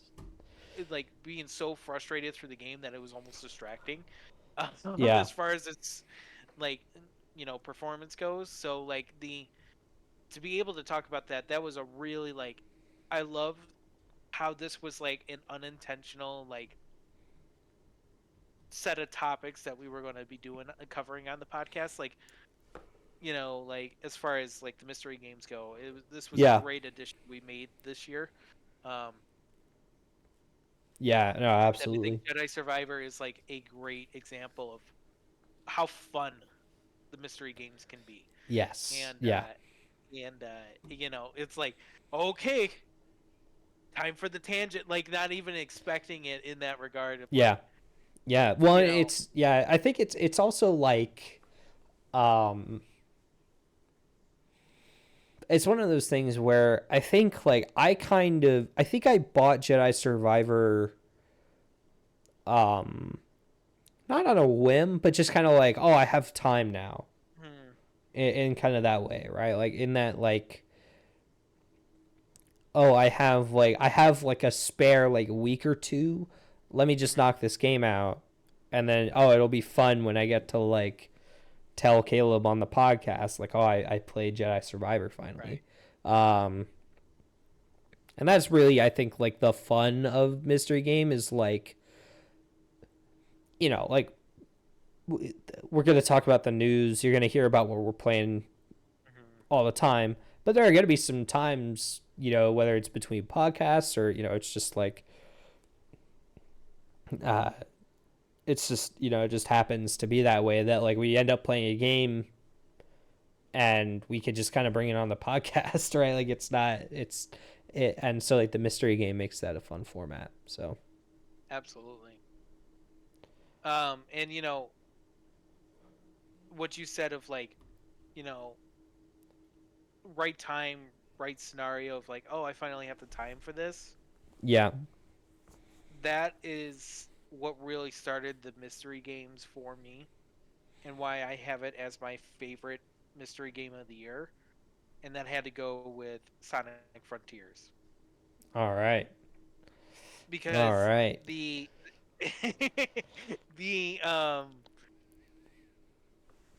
like when I started playing this game, this was immediately Final Fantasy VII Rebirth. I knew I Yeah. needed a fun, casual game that was so starkly different that I couldn't like there. If I went to a game that was so similar to that genre, it would not. I would hate it because I would be comparing it back and forth to Final Fantasy VII Rebirth. I needed something that was simple, it was fun, and something to casually like play as we're transitioning into what would be our next book club, what you know main game that I would be covering throughout the year. Like it was like a fun, um, perfect timing on it, and it didn't take me too long to beat, which was really like Yeah. a good little. I can play this game and then bring it on the podcast one or two podcasts later. And then surprise you that I did this. So like I was teasing that one for a few podcasts. Like, hey, I'm in the works on something, and um, it's interesting. I'm back at it again with that, but more on that later. Um, so yeah, so the for me, Sonic Frontiers, not only was it a really fun game, it was the right time of a game. And it's the game that got me back into Sonic. So that was, Yeah. you know, for all intents and for all intents and purposes, like, you know, it might be janky and not exactly well polished, but for me, that's part of its character. Like Sure. I loved the game, and kind of like how you were with Jedi Survivor, I feel like I played a different game than what you had from launch, Sure. but I had a lot more of a polished game, and I think it kind of just shows more how much an opinion can change like from just polishing. So, Yeah. yeah. Well, Caleb, I am pleased to report Hmm. we have another book club situation on our hands. Because Sonic Do we Frontiers was really? my favorite mystery game of the year. um, I kind of had a feeling once you got a little quiet there that I was like, I'm wondering. yeah, yeah. No, I think, uh,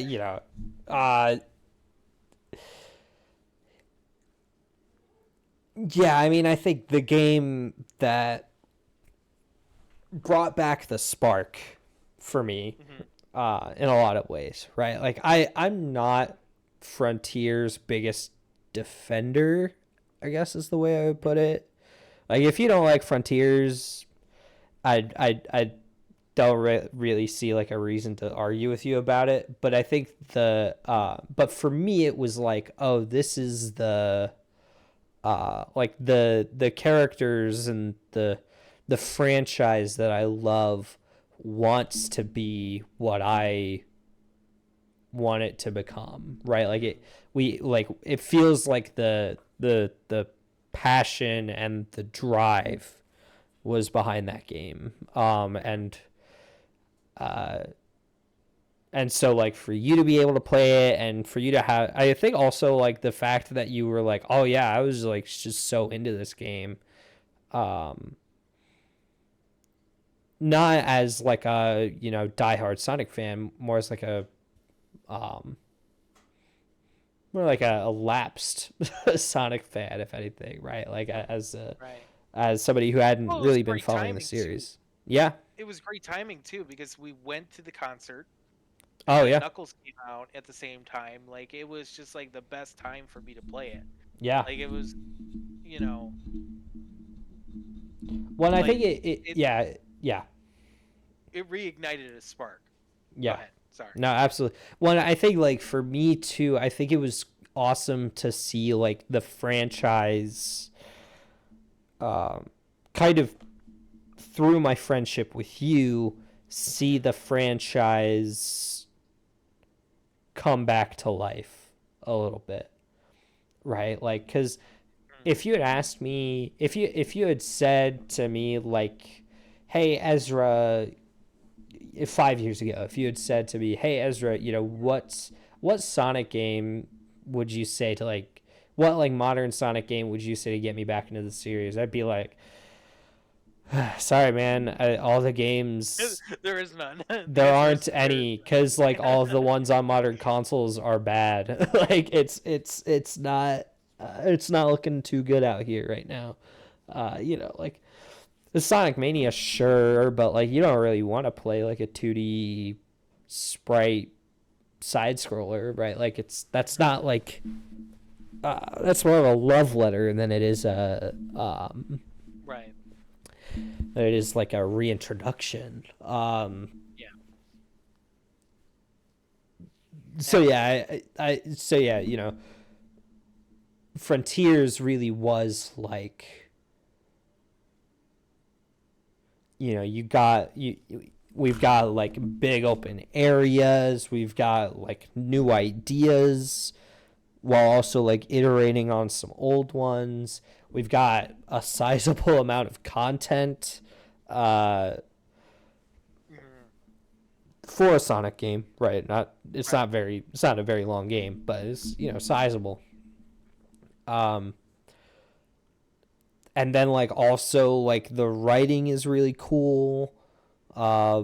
Or maybe not cool, but the writing is the characters feel like themselves again. Um, and then the cherry on top, the supersonic fights being just so raw and so the energy is just so palpable in a way that again like I hadn't felt the way I felt playing some of those boss fights since, right, like Adventure 2, Sonic Heroes, Shadow the Hedgehog, right? Like those, it brought back a feeling I didn't know I was capable of feeling anymore. And so like for me to be able to like see how, but like that's my like diehard fan perspective. Um, I still, in 2022 when Frontiers came out, I would have been like, yeah, I really liked this game. I really had a good time. Um, do I think it is going to be hit or miss for a lot of people? Like, absolutely. Like, I don't think it's perfect, and I don't think it's like, uh, and I think it's one of those things that like I really hope they iterate on, right? And then we got Shadow Generations, and it's like, oh, cool, we're actually iterating. Um, but then like to be able to see it through your eyes and say and be able to see like, oh, after movies 1 and 2, and then Knuckles and the concert, being able to go and play Sonic Frontiers and say like, yes, basically being able to say like yes to all of this, right? Like Right. being able to say like, I'm totally down for this version of the character, was really cool. And then as the year went on and we got Shadow Generations, it was like, yes, please, more of that. And then Sonic movie 3, both of us really loved that movie. um yeah, it was just great. I think it's one of those things. It's like it is really fun to like not be a sad Sonic fan and to like Yeah. be able to like be able to like share the joy, right? Like be able to be Mhm.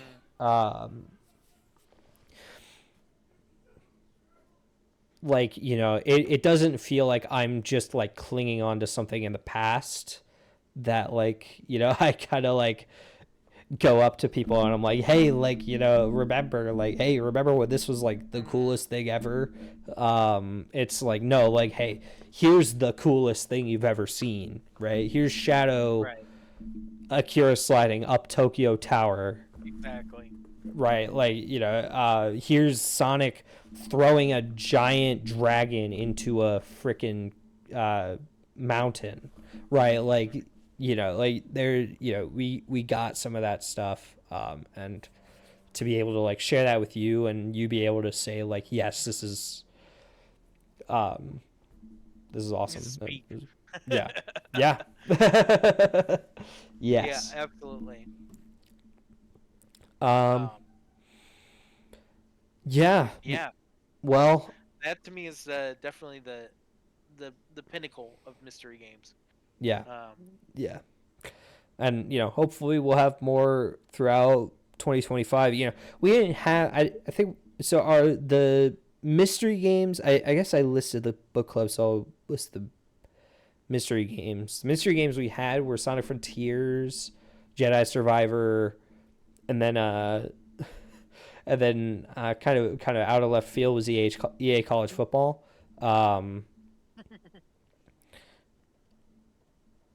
so there weren't a lot of selections. It's not going to be like every podcast one of us has a mystery game. Right. It's not going to be like one. It's not going to be like that.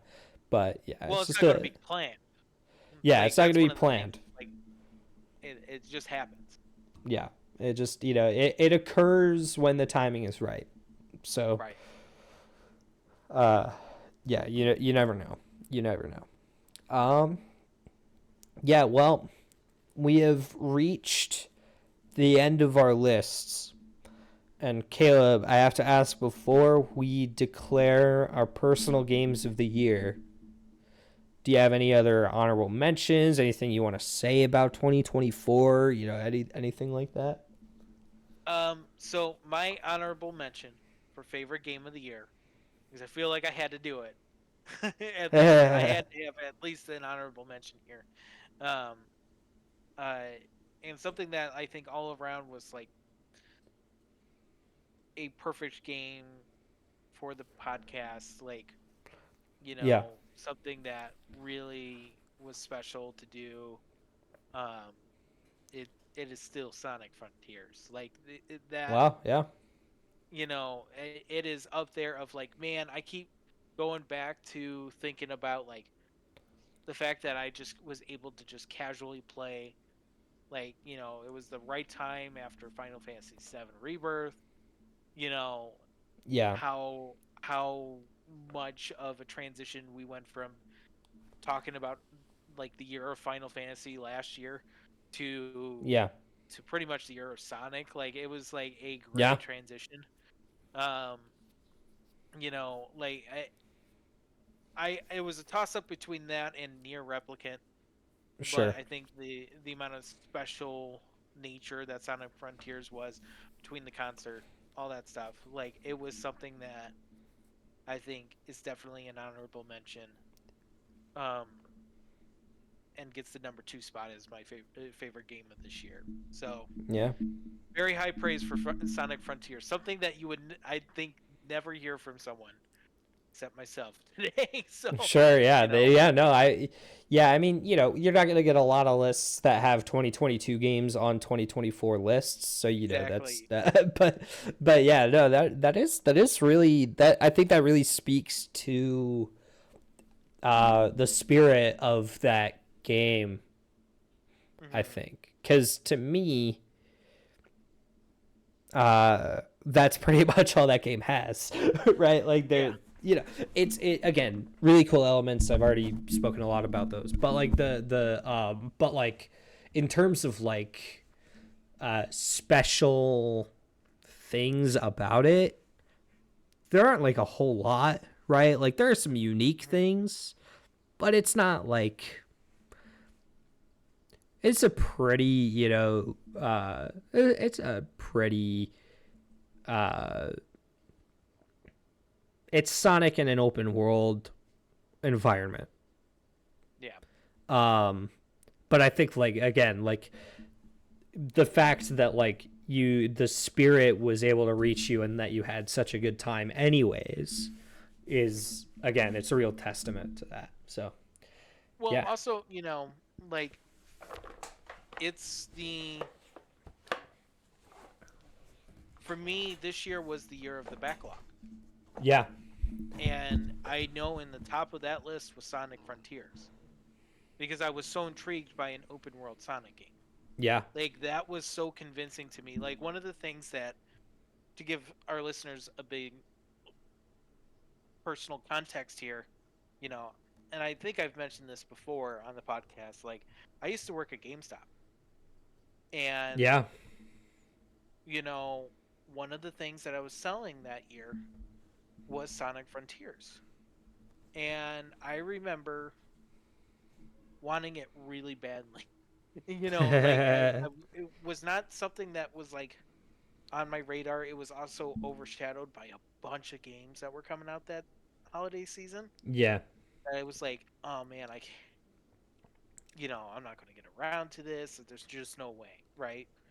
Um, so it was one of those type of things of like, there's going to come a year where I'm going to be diving into my backlog, and this is going to be on one of the top of the lists there. And that's exactly what happened.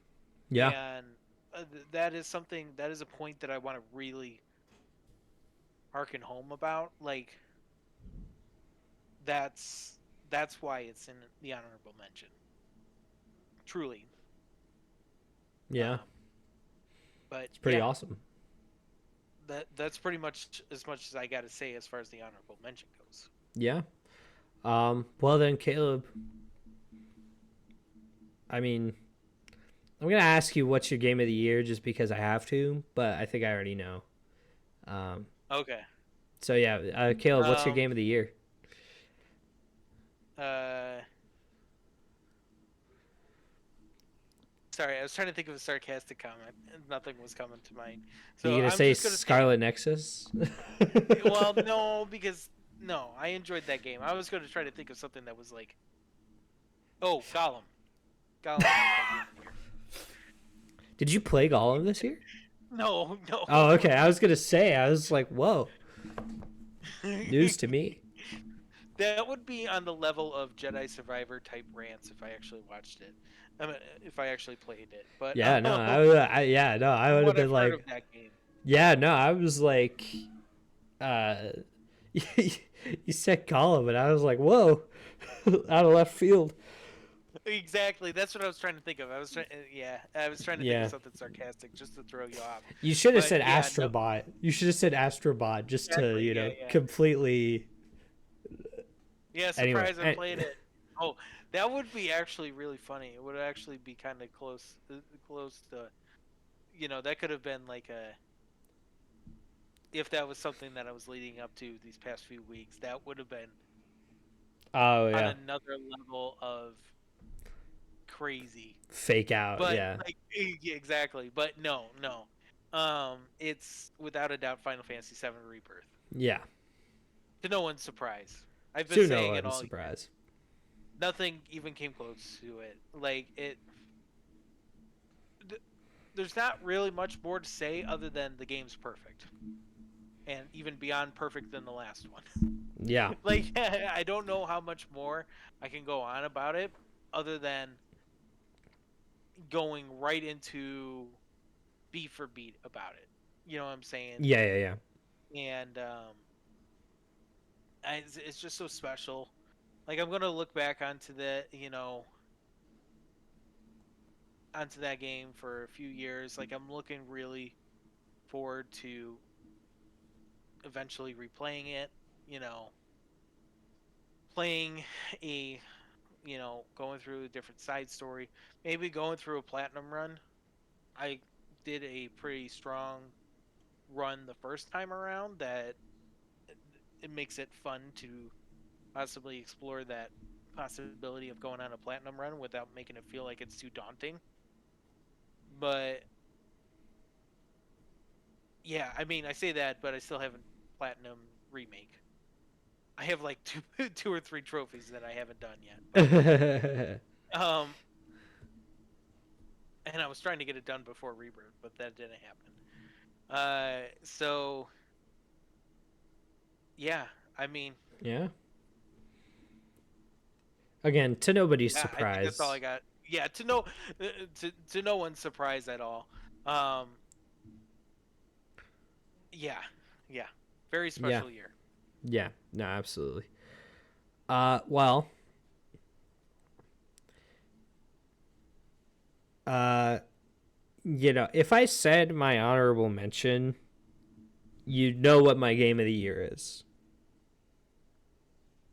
So I'm just gonna say my game of the year, and then I'll say my honorable mention. My That game of the makes sense. year is Final Fantasy VII Rebirth. Let's Am I? go. And my honorable mention is Metaphor Fantasio.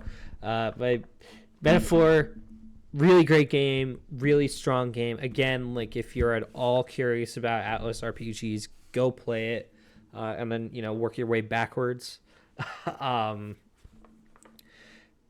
and yeah, like Luis is such a great villain. The voice performances are all awesome. The gameplay systems are super well put together, and the combat's really good. Um, but I was thinking about it. I was like, I really was. It took me a little while to kind of come to this conclusion, but I was like, yeah, like okay, it is between Metaphor and Final Fantasy, kind of like I thought it would be. Um, I liked Astrobot. I didn't love it. Shadow of the Erd Tree was never going to be a contender, even though I played it a lot, like a lot. But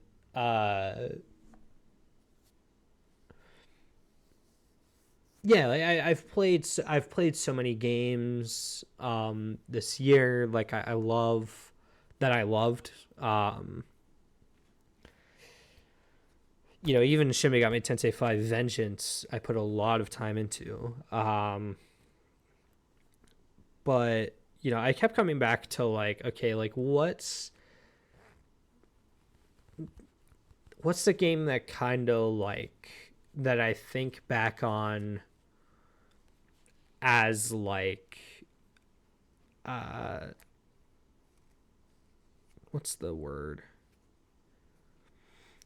Like when I was playing it, how did I like what did it make me feel? And Final Fantasy VII Rebirth was like the most I think it's the most like impressed and astounded I have been by a game in a very long time. Maybe since Breath of the Wild back in 2017, Wow. actually. Like for a game like that to be as just massive as it is while not feeling bloated or empty, No. It never feels bloated or emptied, which is crazy. which is absolutely insane. Maybe in Gongaga's case, That's just weird level design. yeah, but like I that, don't know yeah, if that's it's not, yeah, it's like bloated in like a different sort of way, like right. maybe the more literal definition of bloated. Yeah, exactly.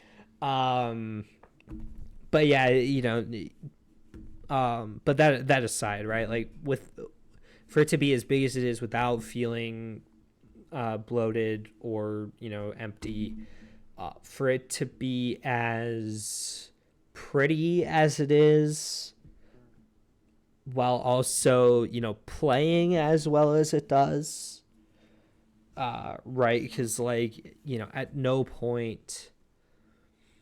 Yeah, I can't think of a time where I felt like I was fighting the movement system. Um, Yeah. which is something that happens a lot, I feel like, in especially, AAA open world games. Um, Absolutely. Oh yeah, 100%. like, moving around, uh, this is something that I praise Spider-Man for all the time, right? Like the web swinging being so good is so instrumental to why I love those games so much. But yeah, but then for it to be as fun as it is sad, for it to be epic while also personal in a lot of ways. Um, like, and then for it to end the way it does with a really cool version of one of the most like iconic moments in all of video games ever. Right, like Aerith's death is so famous.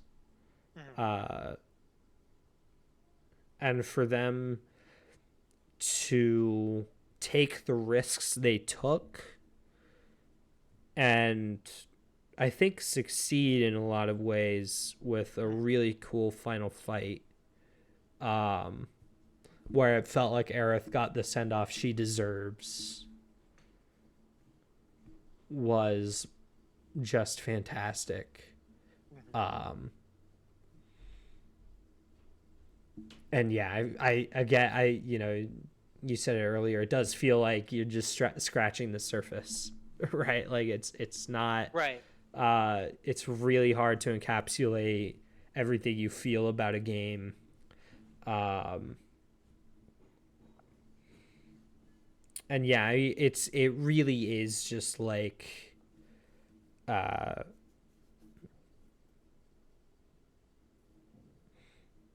I think 7 Rebirth to me, it took everything I loved about Remake, dialed it up to 11, and then took all the stuff I wasn't as big a fan of and said you're gone. It's true. Like it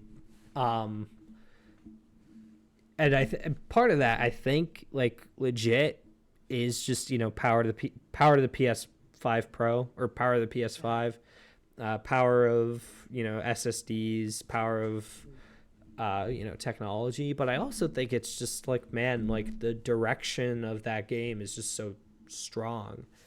Right. And yeah, I mean, here's hoping the teams at Square Enix take whatever they got from 7 Rebirth and keep trucking on, because they certainly have a high quality bar to meet now. Yeah. Yep. Such a great game. It is. I wish I could tell people to go play it, but you'd have to play Remake first. If you've already played Remake and you haven't played Rebirth, like, what are you doing? But Exactly. I mean, if you say waiting for the PC version, I respect that. But not for long. I think it comes out this week. Yeah, no, it comes out. I pre-ordered it Or it's already. Let me already look. out. I can't remember. It comes out January 23rd, so in about 8 days. Okay. Yep. Yeah. 8 days from when we're recording this. So, yeah. No, I'm excited to play it again on a PC. And maybe on Switch too, based on some of the things I've been hearing. No announcement tonight, though. Yeah, no, I was you know. keeping my phone open just in case. No, yeah, I was looking on. I was definitely refreshing Twitter. But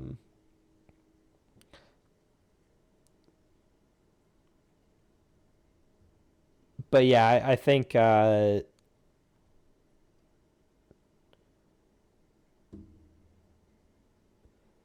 yeah, I think, you know, unfortunately, no Switch 2 announcement tonight. Yeah. Which is probably for the best, actually. Probably. For us. Yeah. Not for the wider industry. Honestly, I don't know what's going on over at Nintendo. Me neither. That's definitely a topic for another time. Yeah. Especially maybe when it gets revealed. Yeah, like why did Why we are we wait here? so long? Yeah. Yeah. Like what's going on over there? Come on, guys. Right. Did Mario get delayed? Unironically, not to take us on too far of a tangent, there's actually a decent chance that there's a game that got delayed that's been messing up this whole thing. Probably. That's unironically, like, I don't know what game it would be, but yeah, that's probably what it is. Yeah. Well, Caleb, it's been a great season 1 of Sorry I Like This. I want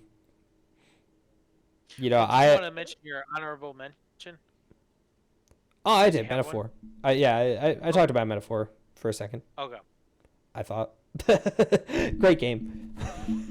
Oh yeah. Yeah, go play it. Even without like the election year buff, it's still a really solid game.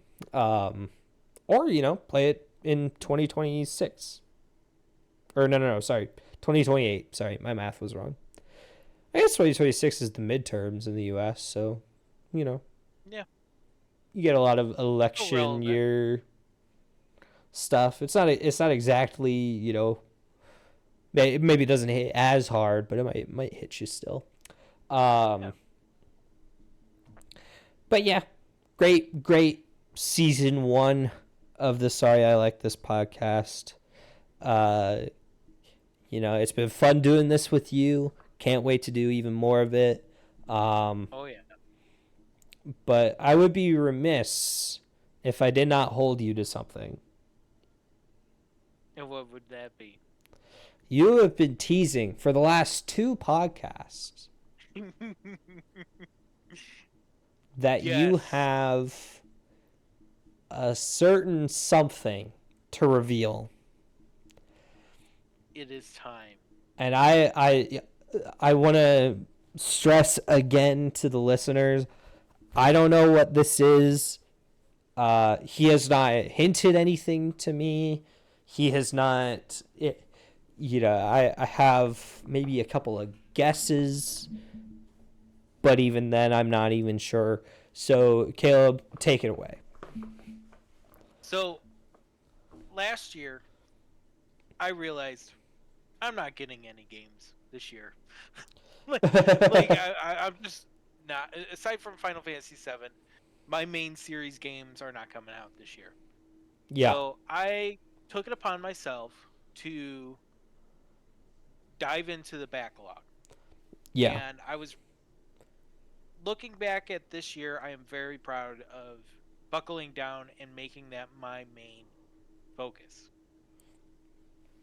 However, this year, it will be different. This year, I am focusing on a very specific portion of my backlog. An undertaking that has been years in the making. Oh, it's finally time. Some may say this is impossible, but I say nay to that. This year, I will be focusing on not the year of the backlog, but the year of Final Fantasy. Yes, all right. I didn't guess this until you started talking about your backlog. I didn't figure it out. But you have been talking to me about this on and off for a while now. Oh yes. But yeah, you're you're gonna do it. You're gonna go from 1 to what, 15, 13? Yep, 1 to 16, and it will be all mainline series, excluding 11 because 11's unplayable. Oh yeah. As far as I know, 11's unplayable. So. How are you gonna do? What's your goal with 14 then? Or are you just gonna see when you get there? I think 14. I'll see when I'm getting there, but I think I'll just do the main original launch portion of the story and then kind of go from there. Oh well, I'm sorry. I'm sorry to tell you, my friend, that doesn't exist anymore. Oh my gosh! Because if you remember, the original launch of Final Fantasy 14 was a disaster. Oh okay. So So then what they did, and this was around when Yoshi P took over, they like rebooted it as a Realm Reborn at like Oh, one of okay. the canon events.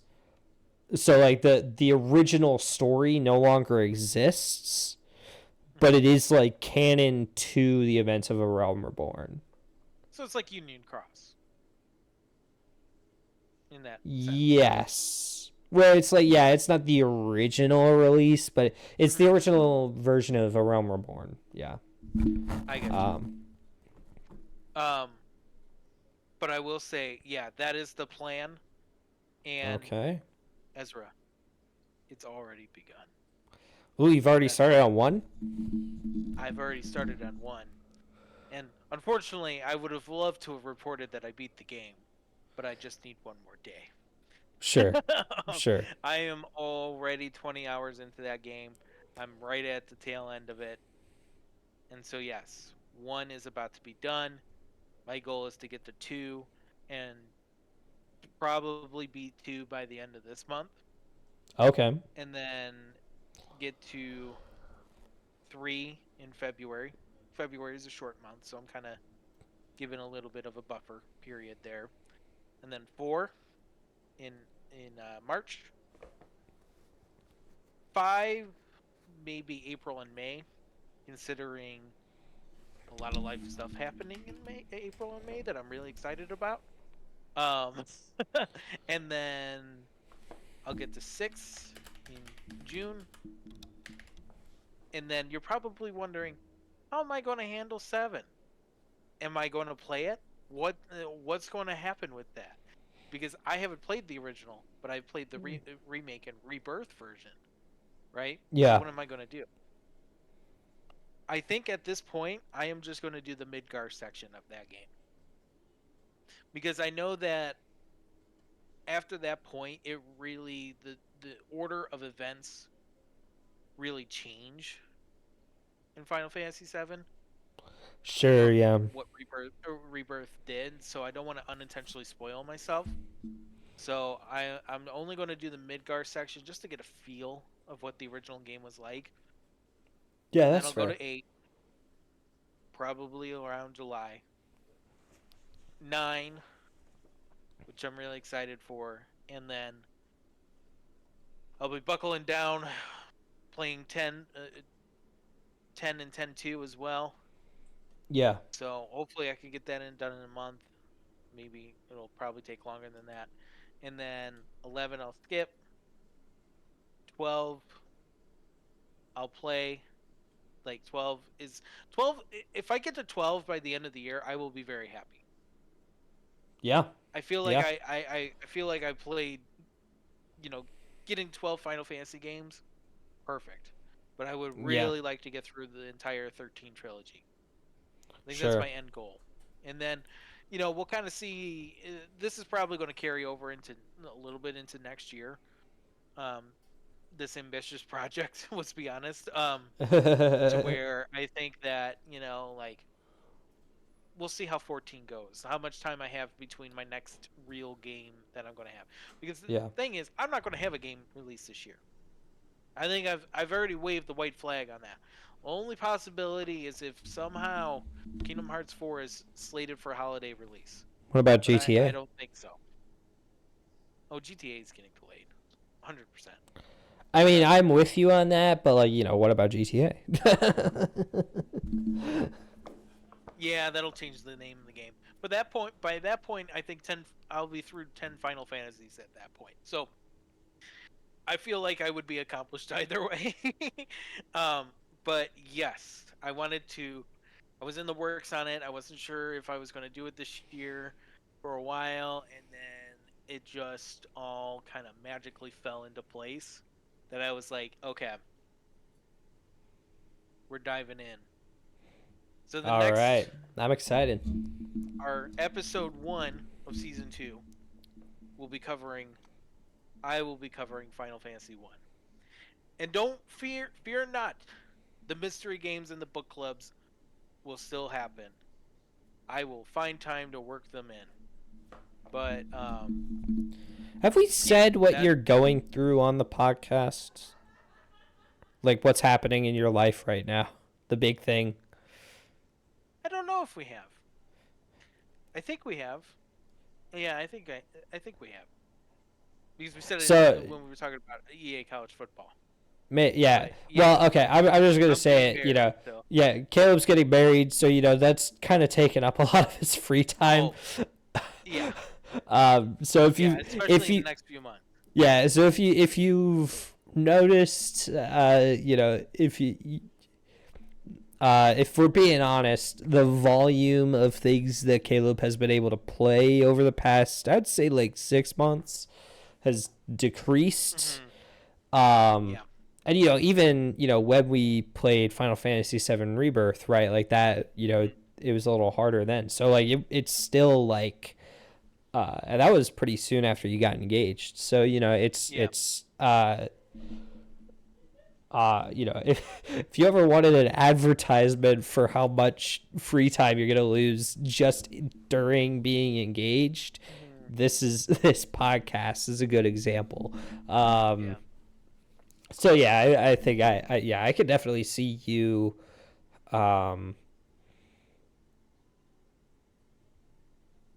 having more of maybe a relaxed year in terms of like being able to actually like commit to a few more things in terms of like games you're gonna play.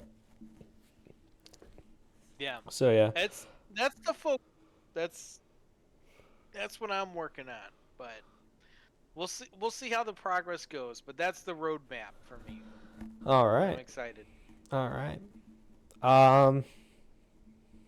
Yeah. Well, I wish I had something else I could. I wish I had a theme for my year too, but I fear. Not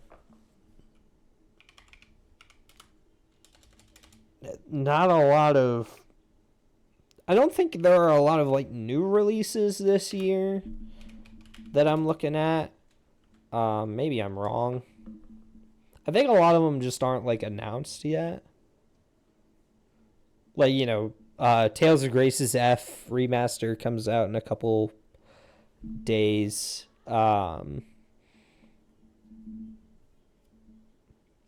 Trails Through Daybreak 2 comes out in February.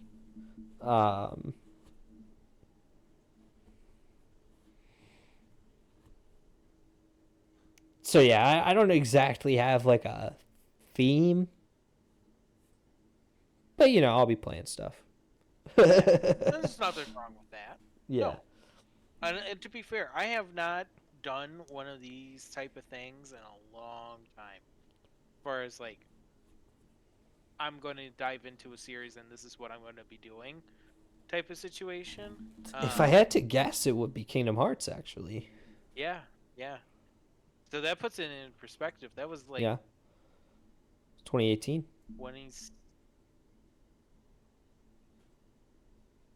2017, I think. Yes. Well, yeah, I don't remember. KH3 came out in 2019. Yeah, January 2019. And was it 2018? Yeah, it was 2018. Wasn't it sparked by like you saw a random trailer? Right. Yeah, it was the Frozen trailer. Okay. Yeah. That one got me in. Man, Well, the actually, turnaround on that was really quick then. Yeah, oh yeah. I forgot about that. Yeah. This is for podcast listeners, this is like the early days of our friendship. like really early days. We were like we bonded during a Spanish class. And then somehow we got on talking about Kingdom Hearts. No, it was probably like Spider-Man. Yeah. Well, we had a mutual friend. Yeah. Who I worked with, and Caleb had, you knew him in high school? Mm-mm. No? No. No, we met on the first day in college. Okay. Yeah. Yeah. I was a junior when we met, I think. Yeah. Yeah. Or were you a freshman and I was a sophomore? In Spanish, I was a Yeah. freshman. So I probably would I have been a knocked out my sophomore. Spanish classes the first year. I was like I was working on it through high school. I was like the only way I'm going to get through it is if I keep like if it's all fresh in my brain. Like I don't Yeah. want to like take a Spanish class my first semester and then take it in my last semester. Like I That's didn't fair. want to do That's that. fair. Yeah. So, Yeah. Anyways, this is the early days of our friendship. I think mhm. you watched the Frozen trailer and I was like, and then, somehow we started talking about Kingdom Hearts and you got invited on our podcast at the time and then yada yada, here we are. Yep. um, but yeah, Um, hopefully we get some movement on Kingdom Hearts in the next little bit. Speaking of things, it's so weird that we've made a podcast Mhm. and we haven't really had like a Kingdom Hearts episode yet. Um, It is very weird. I mean, it's popped up. Like yeah, I don't we think we can go an episode without mentioning it, but like yeah yeah no yeah, no I yeah don't think I we have. yeah but it is weird because I'm always like uh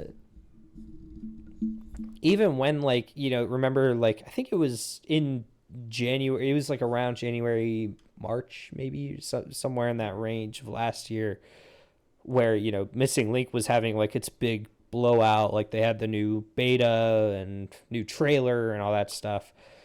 At that time I was still like, man, this doesn't feel like the time we should be talking about this, right? Like it doesn't feel right. um That's partly just because it's Missing Link, right? It's a mobile game, but it's also, I also think I suspected, like, man, are we really gonna get this game soon, or what's going on? So yeah, it is, but it is weird to me just because like this is, in a lot of ways, like one of the first things we really bonded over was our fandom of this game franchise. And we have a little bit of that with Sonic, a little bit of that with Final Fantasy, right? But like you haven't really seen us talk about something. No, When no. Kingdom Hearts 4 comes out, we're booking an entire day. Exactly. I mean, you guys think we're joking on this. I mean, when Kingdom Hearts 3 released, we talked about it for like what, 6 hours straight.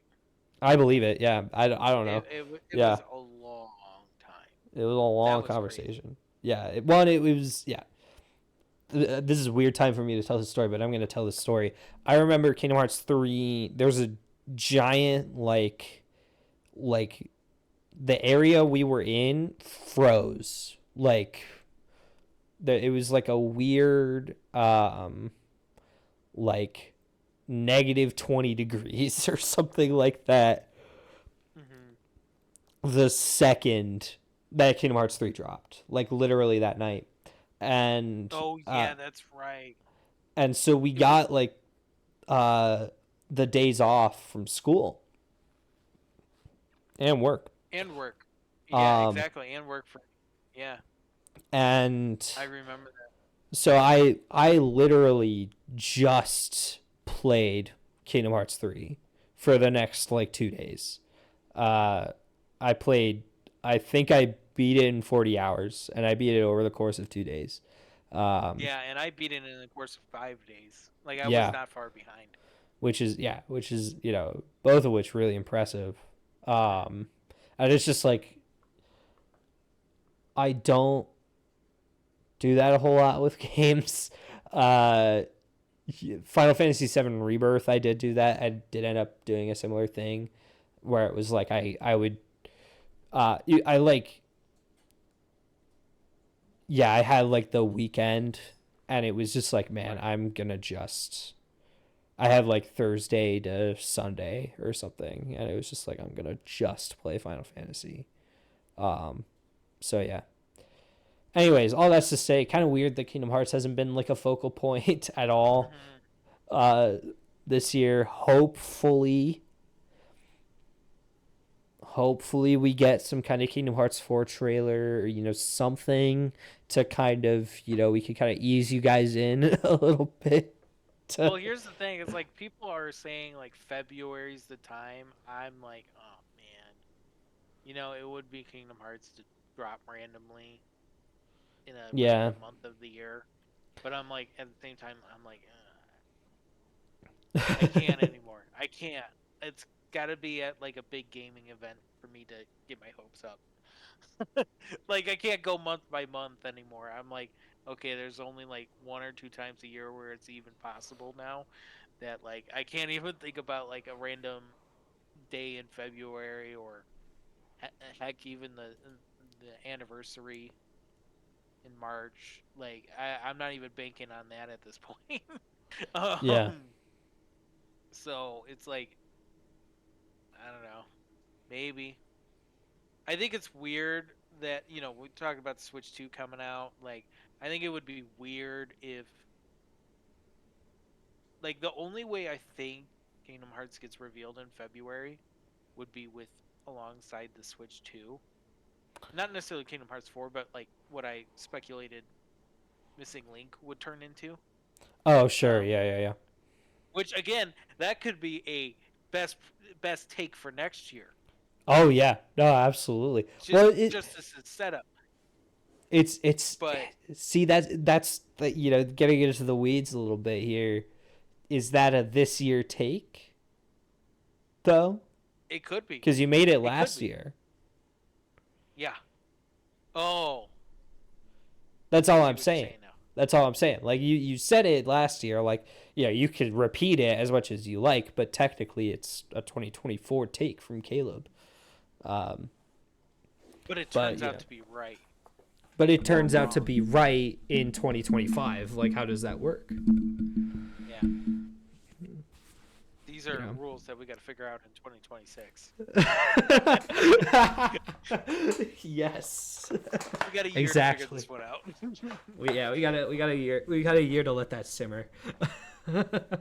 um yeah, well, Caleb, thank you so much. Thank you for an amazing 2024, an amazing first season of the Sorry I Like This podcast. Do you have anything else you want to say to the audience, to whatever, to kind of wrap us up here?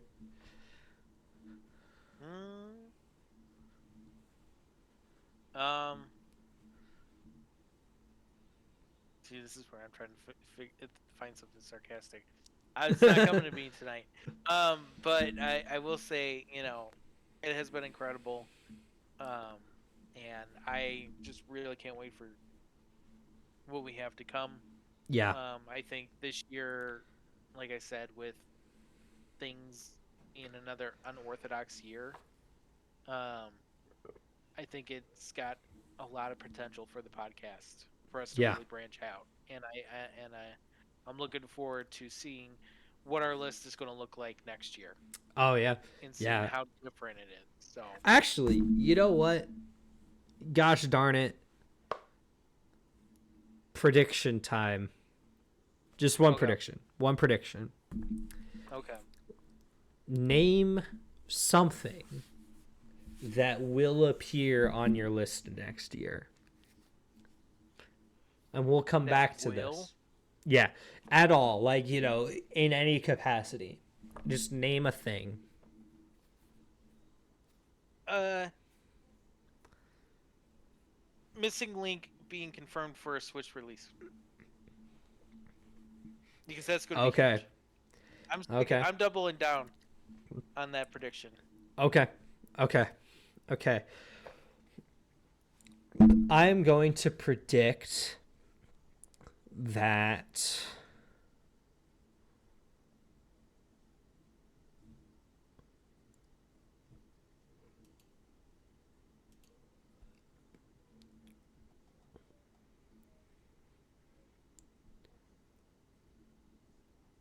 Oh shoot.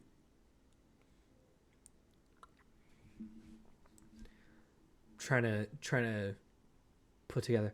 I'm going to predict that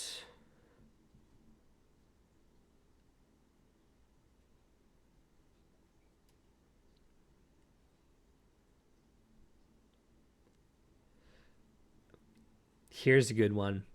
I'm going to predict that I somehow get roped back into Destiny.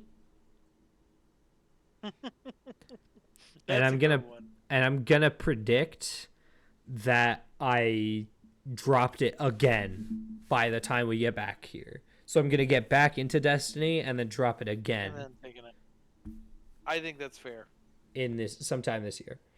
I hope that doesn't happen. But I think there's a very good chance that that happens.